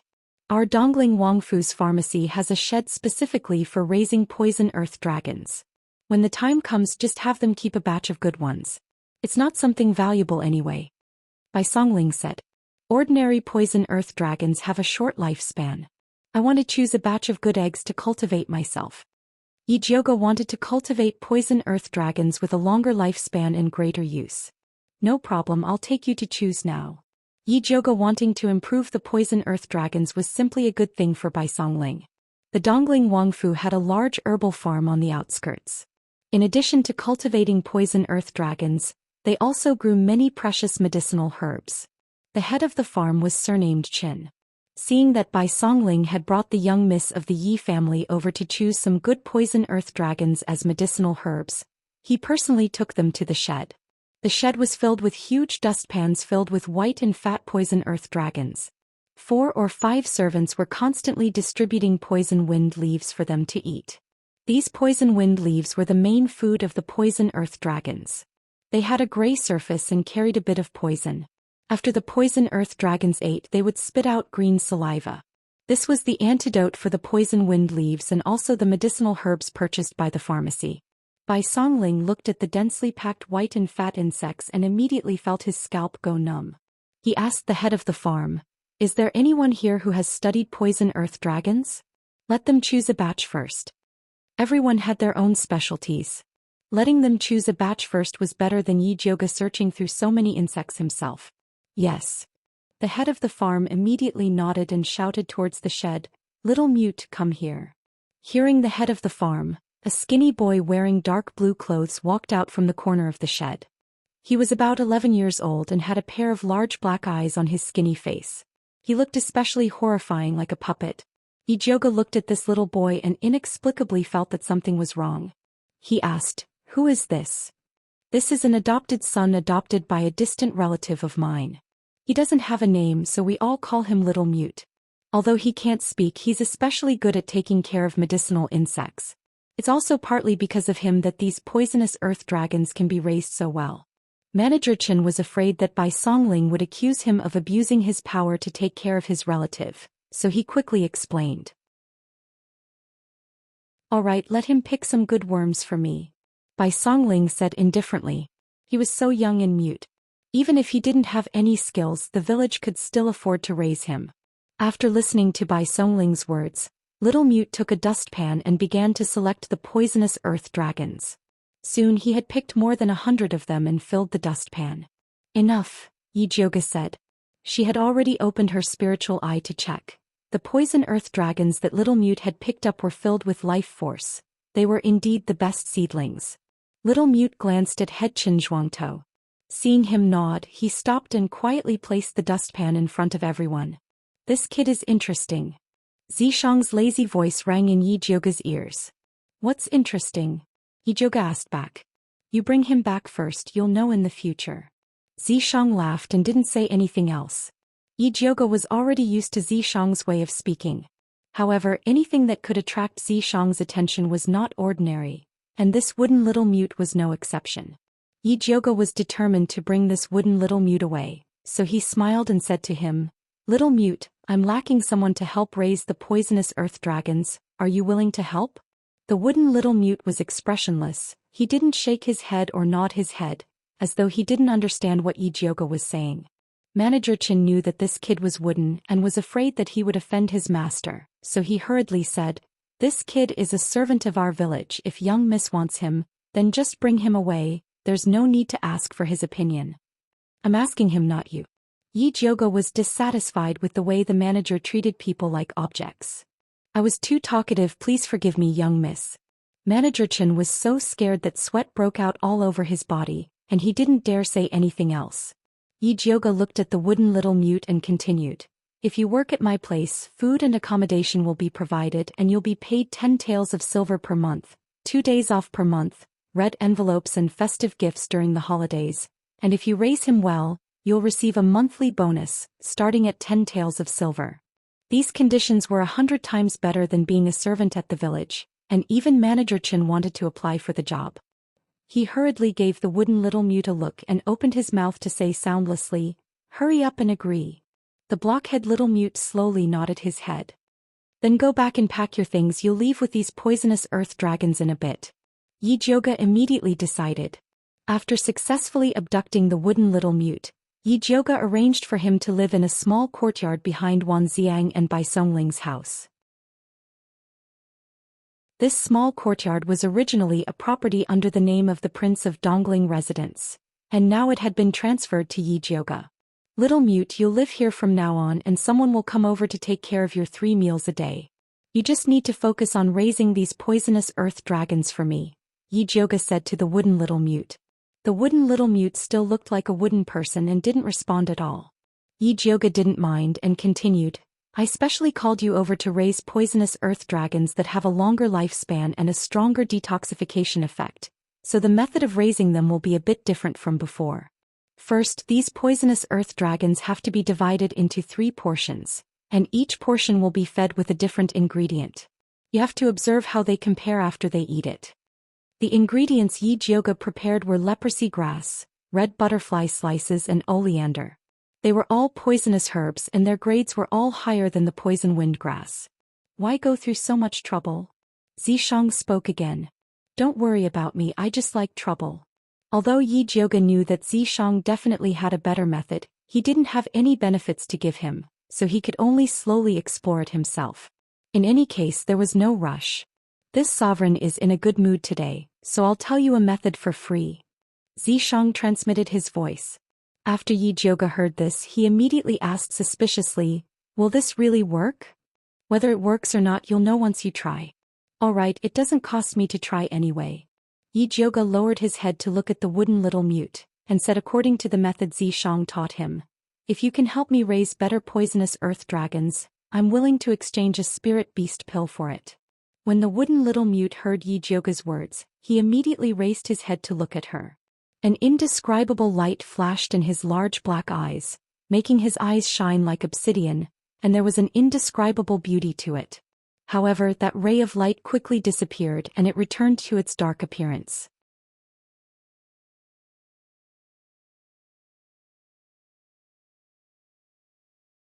Chapter 120.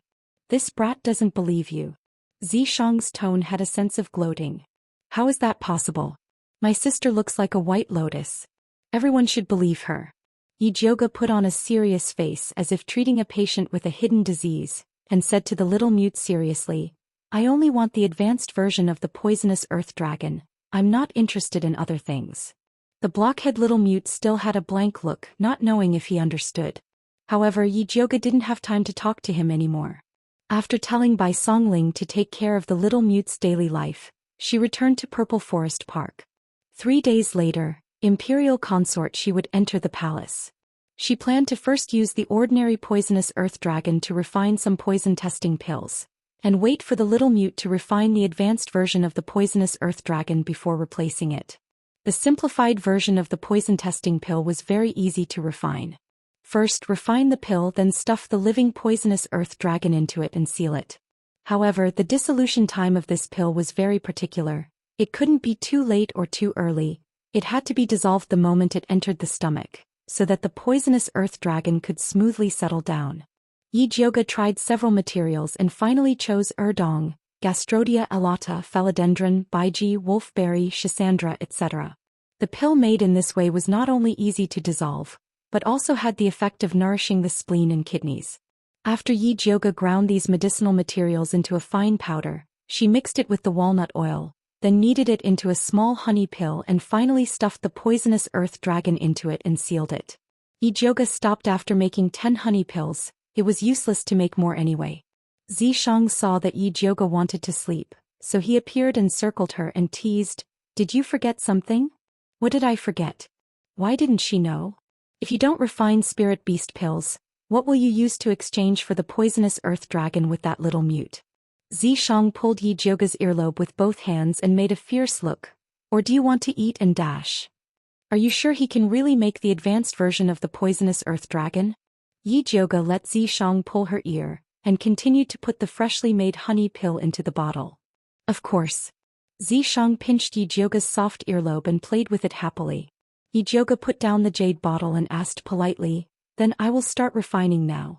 Can you let go of my ears?" She had already discovered that compared to violent confrontation, it was better to be more docile to solve problems quickly. "All right." Xianxia didn't know what to do with the obedient Yi Jiuge. Although Xianxia let go of Yi Jiuge's earlobe, he still hugged her tightly. He was really a boneless snake. Yi Jiuge was already numb from being hugged by Xianxia. Dragging him along, he began to refine pills with much difficulty. Fortunately, the spirit beast pill was not difficult to refine. All he had to do was prepare the ingredients and throw them into the small bronze cauldron. Although this small bronze cauldron looked shabby and it took a long time to refine pills, the success rate was very high. In addition, the fat black rat's saliva was 100% success rate, which saved her a lot of trouble. "Why does that little mute want the spirit beast, Dan? Could it be that he raised some kind of spirit beast?" Yi Jiuge asked. The reason why she didn't kick Xianxia, who was wrapped around her body, away was partly because she wanted to get some information out of him. "Look at how poor he is. Does he look like he can raise a spirit beast?" Xianxia rested his chin on Yi Jiuge's head. This position was the most comfortable. "Then why does he want the spirit beast, Dan?" Yi Jiuge couldn't understand. This expensive spirit beast Dan was like imported cat food. Other than cat slaves who would pay tribute to their cat masters, most people wouldn't buy it. "Of course it's to eat." Xianxia rubbed Yi Jiuge's head. He was so comfortable that his eyes narrowed. "He doesn't have a spirit beast. It's impossible for him to eat it himself." Yi Jiuge said in disbelief. "Could it be that the little mute has pica and loves to eat the spirit beast, Dan?" "Guess." Xianxia was still hanging, waiting for Yi Jiuge to state her conditions. "If you don't want to say it, then forget it." Yi Jiuge wasn't going to fall for it. Other than things related to her own life, she wasn't interested in anything else. Little Jiuge is really not cute. It's getting harder and harder to deceive. Xianxia's chin rested on top of Yi Jiuge's hair bun. Suddenly he smelled a strange smell. "How long has it been since you last washed your hair?" Xianxia asked. "Not that long. At most a month." Yi Jiuge pretended to be stupid. Ever since she found out that Xianxia especially liked to use her head as a pillow, she purposely didn't wash her hair, wanting to suffocate Xianxia to death. "Wash." Xianxia couldn't bear the fact that his royal pillow was so dirty. "This is my hair. This lady likes the sour smell. What's wrong with that?" Very quickly, Yi Jiuge knew that going against a tyrant wouldn't end well. "What do you mean by taking a bath without saying a word?" Yi Jiuge, who was pulled into the bathtub by Xianxia and drenched in cold water, deeply regretted it. At this moment her entire body was drenched. Her thin clothes stuck to her body, revealing her slightly rising and falling graceful figure. "Did you forget that you still owe me 2 kisses?" Zishang sized up Yi Jiuge's figure with satisfaction. It wasn't in vain for him to personally help Yi Jiuge clear the meridians in her chest. I will return it to you after I change my clothes. Yi Jiuge wanted to escape. However, Zishang grabbed onto Yi Jiuge's hands and hugged onto her tightly, causing the two's bodies to become even closer. Let go of me. Yi Jiuge raised her leg and wanted to kick Zishang, but Zishang's snake tail tightly wrapped around her leg. Be good. Zishang lowered his head and kissed onto Yi Jiuge's cherry lips, then pushed Yi Jiuge onto the ground. Zishang's fierce and passionate kiss seemed as if even Yi Jiuge's soul was about to be sucked away. Yi Jiuge felt the suffocating pain. Taking the opportunity when Zishang loosened his grip, Yi Jiuge punched onto Zishang's abdomen. Zishang's muscles were definitely made of stone, they were extraordinarily hard. Naughty. Zishang's palm slid down and heavily rubbed onto Yi Jiuge's body. Yi Jiuge felt that her small chest that had just developed was about to be squashed flat by Zishang. She struggled to resist, but Zishang forcefully suppressed her. The two rolled around in the small bathtub and even the clothes rack that was placed at the side was knocked down. Mother Qing just happened to pass by the bathtub. Hearing the sound coming from inside, she couldn't help but ask, "Who's inside?" Hearing Mother Qing's voice, Yi Jiuge immediately trembled. Both her hands grabbed Zishang's shoulders and pushed him away. Zishang followed her advice and moved his lips to Yi Jiuge's ear. He bit on her meaty little earlobe as if he was eating something delicious. That was a very sensitive place for Yi Jiuge. A strange numbness spread from her abdomen to her limbs. Her whole body was trembling and her voice had also become soft. "It's me. Miss, why are you inside?" Mother Qing was even more surprised. Wasn't Miss in the alchemy room? When did she come out? Moreover, she even went straight to the bathtub. I suddenly felt an unbearable itch on my head, so I wanted to wash my hair. Quickly help me prepare some hot water. As Yi Jiuge spoke, she stopped Zishang's hand from igniting the fire on her body.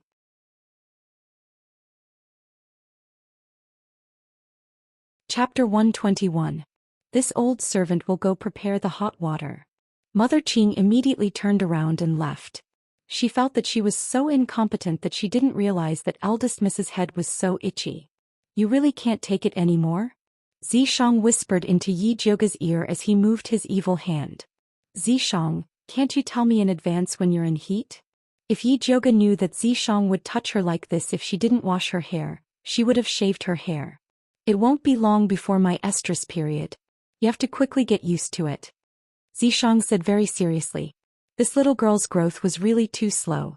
Who knew when he would be able to eat her? It was so hard to wait. You're really in heat. Yi Jiuge's scalp went numb. Would her small body be able to withstand being ravaged by Zishang once? You'll know when the time comes. Zishang reluctantly rubbed Yi Jiuge's head and returned to her mark. At this time, Mother Qing and Zhenju came over with hot water and knocked on the door. Miss, the hot water is ready. Come in. Yi Jiuge had already been ravaged to the point that he didn't want to move. Mother Qing came in and saw Yi Jiuge's messy hair and clothes, but she didn't think much about it. You can't go into the bathroom fully dressed.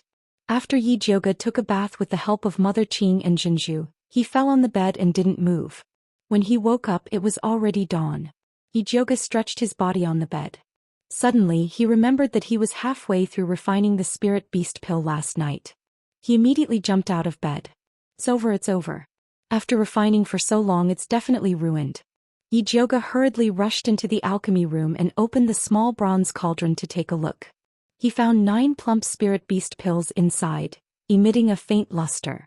They were actually grade 2 high-grade spirit beast pills. Pippi. The fat black rat jumped onto the small bronze cauldron, puffing out its fat chest to show that this was all thanks to it. Good job, big sister will give you a raise. Yi Jiuge gave the fat black rat a thumbs up. Pai-Pai-chan. Fat black rat did not care about wages. As long as Great King Purple Decease was satisfied, it was fine. No problem. I'll definitely put in a good word for you in front of Great King Zishang. Yi Jiuge happily packed the spirit beast pill and put it into the bag along with the poison testing pill he refined last night. After eating breakfast, she went to find Bai Songling with the bag. You came at the right time. Bai Songling was relieved to see Yi Jiuge. What? Yi Jiuge asked curiously. That little mute locked himself in his room last night and hasn't come out yet. He didn't eat his dinner or breakfast. I wonder what's going on? Bai Songling was worried that little mute was carrying out the secret method that Yi Jiuge was teaching him, so she didn't dare to act rashly. Yi Jiuge couldn't help but raise his eyebrows. Could that little mute really be cultivating an advanced version of the earth poison dragon? Go and have a look when you have time. I have to go to the prince's mansion now, so I won't be able to accompany you. Bai Songling's own matters were quite urgent. Bai said. Bai. Ling Bai Tung. Go. Bai zit. You'll Bai xt go. Bai Tung. Shao deep inside. C. Quiet inside. Yi Jiuge opened it. He found a lot of food. The staple food for breakfast was porridge, steamed buns, side dishes, corn, sweet potatoes and other coarse grains.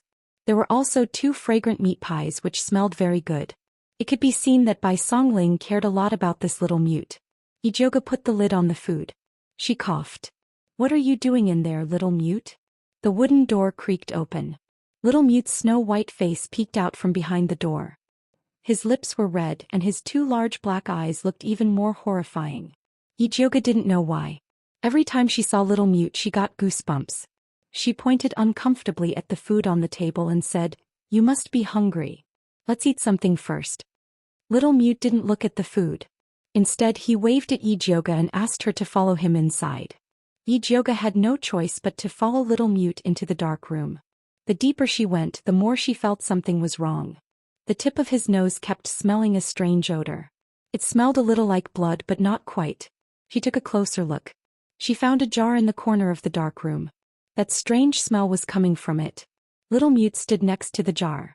He pointed at it, indicating Yi Jiuge to see. Yi Jiuge was also curious, so he lowered his head to look at the jar. Suddenly, a small black shadow shot out from the jar. It was heading straight for her. Just as she was about to make a move, little mute was faster than her. He reached out and pinched the black shadow. That black shadow immediately softened like a noodle. Only then did Yi Jiuge realize that it was actually a black poisonous earth dragon. It was bigger than a normal earth poison dragon. It was black and exuded a strong life force. It was not an ordinary creature. But it was different from a normal earth poison dragon. Little mute handed the black earth poison dragon to Yi Jiuge. He opened his left hand. It was clear he wanted to trade with her. How did you raise this earth poison dragon? Yi Jiuge took out the spiritual beast pill and handed it to him. Little mute took the spiritual beast pill and smelled it. His eyes immediately flashed with surprise. It seemed he was very satisfied with the spiritual beast pill Yi Jiuge gave him. He carefully put the pill away. He drew a circle in front of his chest to show that it was a dustpan. He then made an action of pouring the dustpan into the jar. Yi Jiuge understood. You poured the dustpan's earth poison dragons into the jar and let them kill each other. In the end there was only this one left, right? No wonder this earth poison dragon looked so strange. It turned out it was refined using this kind of cruel method. Little mute nodded. He then turned around and left the room. He opened the mahogany food box and began to eat. Yi Jiuge looked at him wolfing down the food. She couldn't help but have a question in her heart. Where did this little mute come from? The method he said was the same as raising Gu and Miaojiang. Only a special secret technique could do it. Moreover, looking at the way he grabbed the earth poison dragon with his bare hands, this child was definitely not as simple as an orphan. Little mute didn't care about Yi Jiuge's probing gaze. After he finished eating, he wiped his mouth with his sleeve and went back to the small dark room to rest. Wait. Yi Jiuge called out to him. She asked, can you continue to raise this kind of earth poison dragon? Little mute stretched out his thin fingers. He made a meatball. He meant that as long as you have the spiritual beast pill, you can come and exchange it at any time.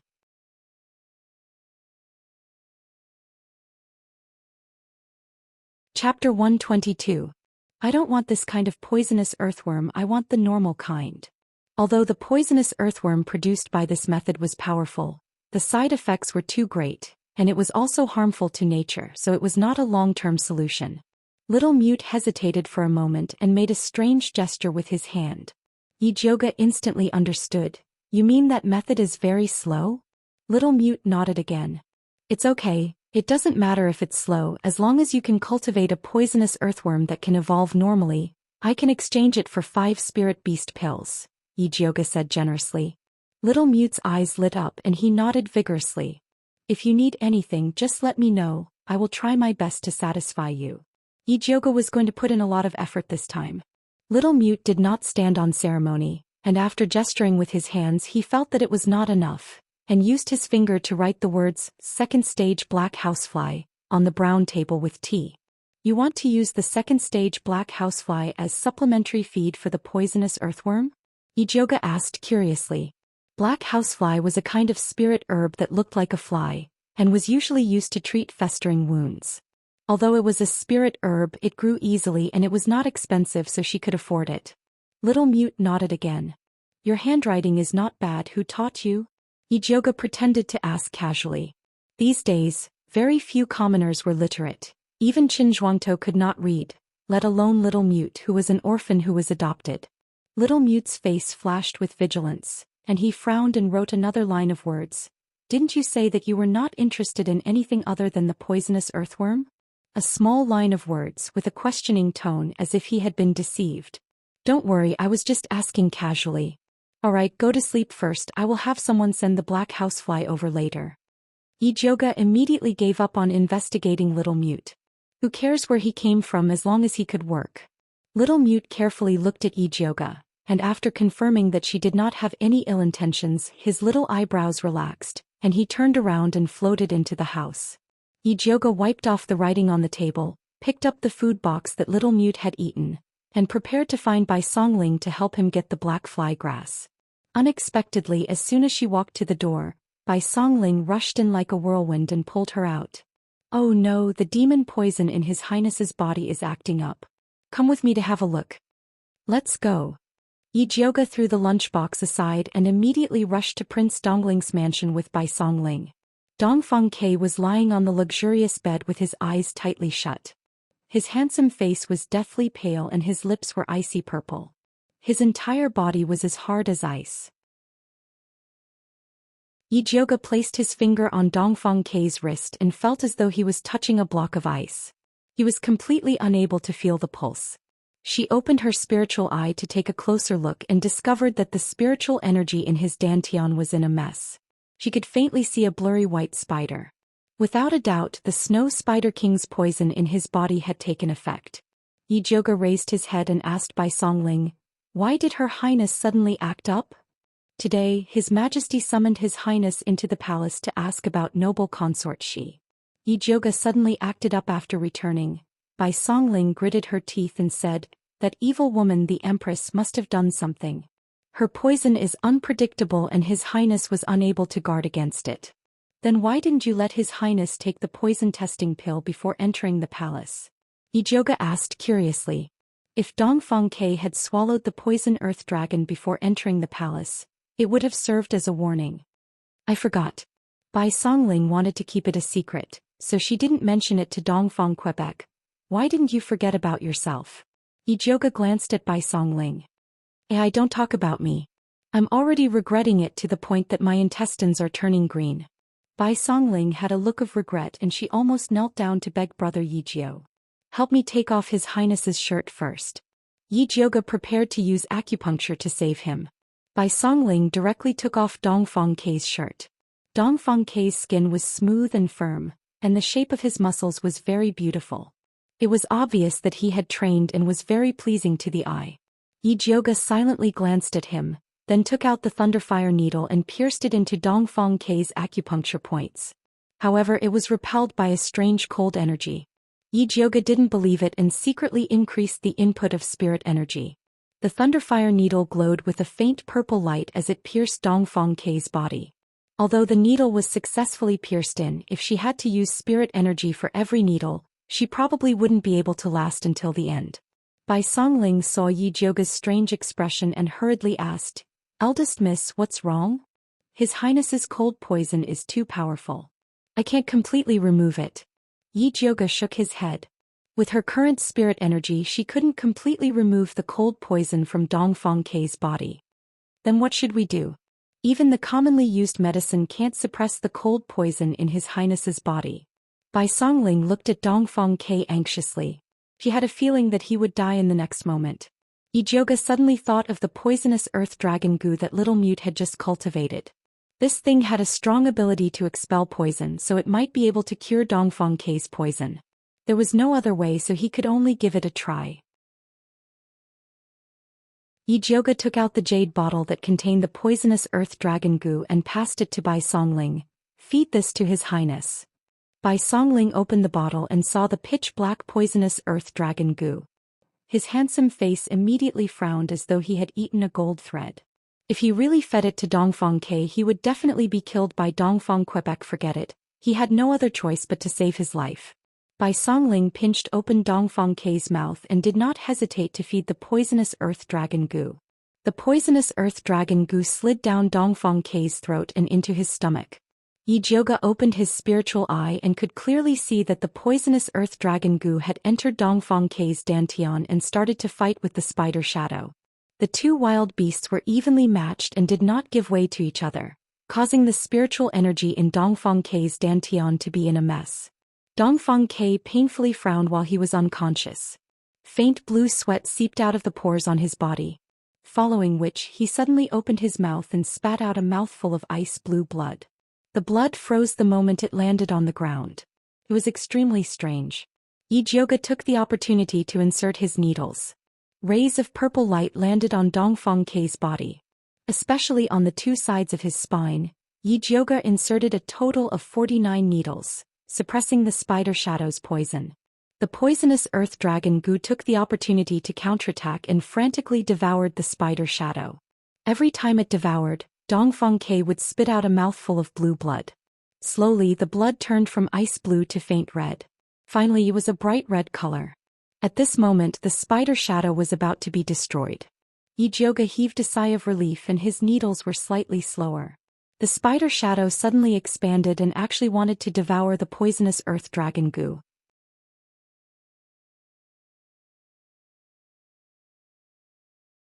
Chapter 123. Ijoga's heart tightened. The lightning fire needle spat out the last bit of spiritual energy to firmly suppress the spider image. The poison earth dragon parasite took the opportunity to completely devour the spider image and then it stopped moving. The snow spider king's poison wasn't ordinary. Even if the poison earth dragon parasite killed it, it would just perish together. At this time, Dongfang K also spat out the last mouthful of poisonous blood. There was still a dried-up poison earth dragon parasite in the bright red blood. Done. Ijoga immediately put away the needle. She weakly leaned against the bed frame, then took out the spirit recovery pill from her bag with trembling hands. Bai Songling very perceptively helped her take out the spirit recovery pill and poured a cup of hot water for her to consume. After Ijoga ate the spirit recovery pill, he finally felt some strength in his body.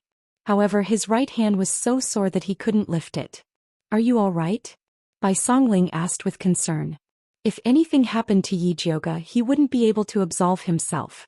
"I'm fine, just tired." Ijoga swung his sore right hand. This acupuncture was even more tiring than the time with noble consort Shi. It was a huge loss. Bai Songling let out a sigh of relief, then looked down at the poison earth dragon parasite's corpse and asked, "Eldest Miss, has His Highness's poison been cured?" "For now, the remaining poison has been forced out, but to completely cure it we still need to find fire dragon grass. Otherwise, the remaining poison will slowly corrode his spine like before, making it impossible for him to walk." The poison earth dragon parasite only cleansed Dongfang K's meridians, but it couldn't remove the root cause. Bai Songling heard Ijoga's words and found a very important point. "You said the remaining poison will slowly corrode his spine like before, making it impossible for him to walk. Does that mean he can stand up and walk now?" Of course. There was no poison in Dongfang K's body now. Not to mention standing up and walking, he could even run a lap around the city. "Great, this is great." Bai Songling was so excited that his face turned red. He wanted to rush up and wake Dongfang K up to tell him this good news. "His Highness will wake up in the time it takes to drink a cup of tea. Find someone to help him tidy up." Ijoga glanced at the naked Dongfang K, who was covered in blue blood. He looked like he had been ravaged. Bai Songling only cared about taking off her clothes. She simply called the butler Uncle He over. Uncle He had been waiting outside the entire time. When he heard that the poison in his highness' body had been completely removed and that he could now stand up and walk again, he almost knelt down to thank Yi Jioge. Then let's wait outside. Big brother Bai, come with me, Yi Jioge said to Bai Songling. Okay.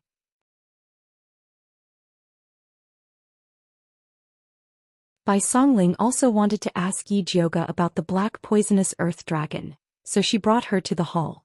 Yi Jioge didn't hide it from him and told him that the poison earth dragon was cultivated by Little Mute. However, the method of cultivation was kept secret. I didn't expect this Little Mute to be so talented. Bai Songling's eyes lit up, and he immediately made up his mind to go back and investigate where this talent came from. Yi Jioge indicated that it was not her who asked Bai Songling to investigate. However, speaking of investigation, Yi Jioge also thought of something. How's the investigation of 7th concubine going? I've checked.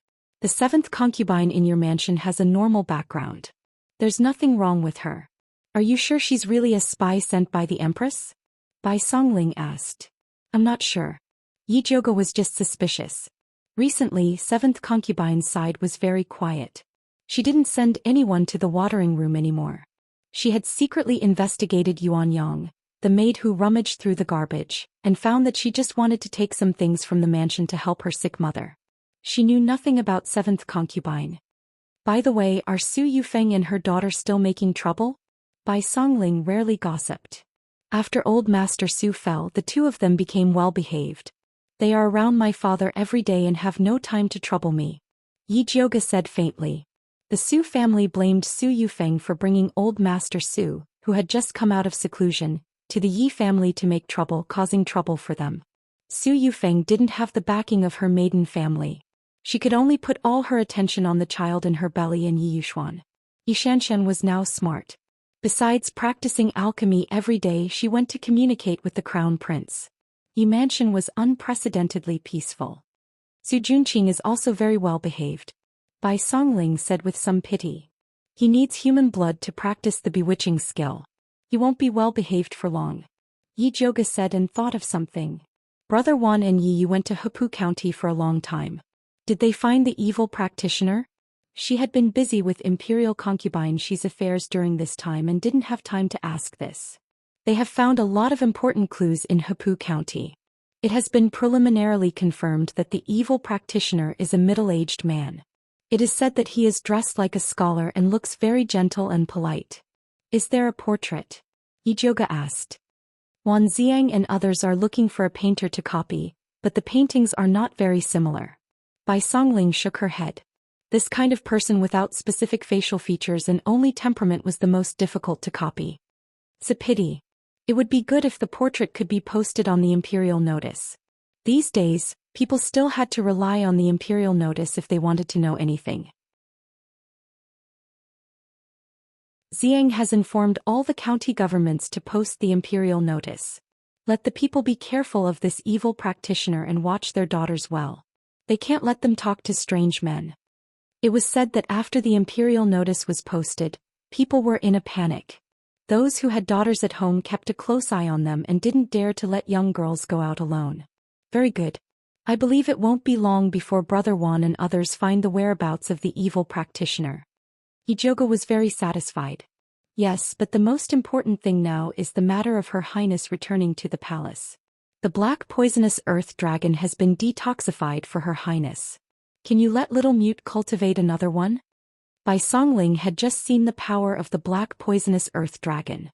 If imperial concubine she could take this and return to the palace, she would definitely be able to sweep away all the various poisons of the Empress.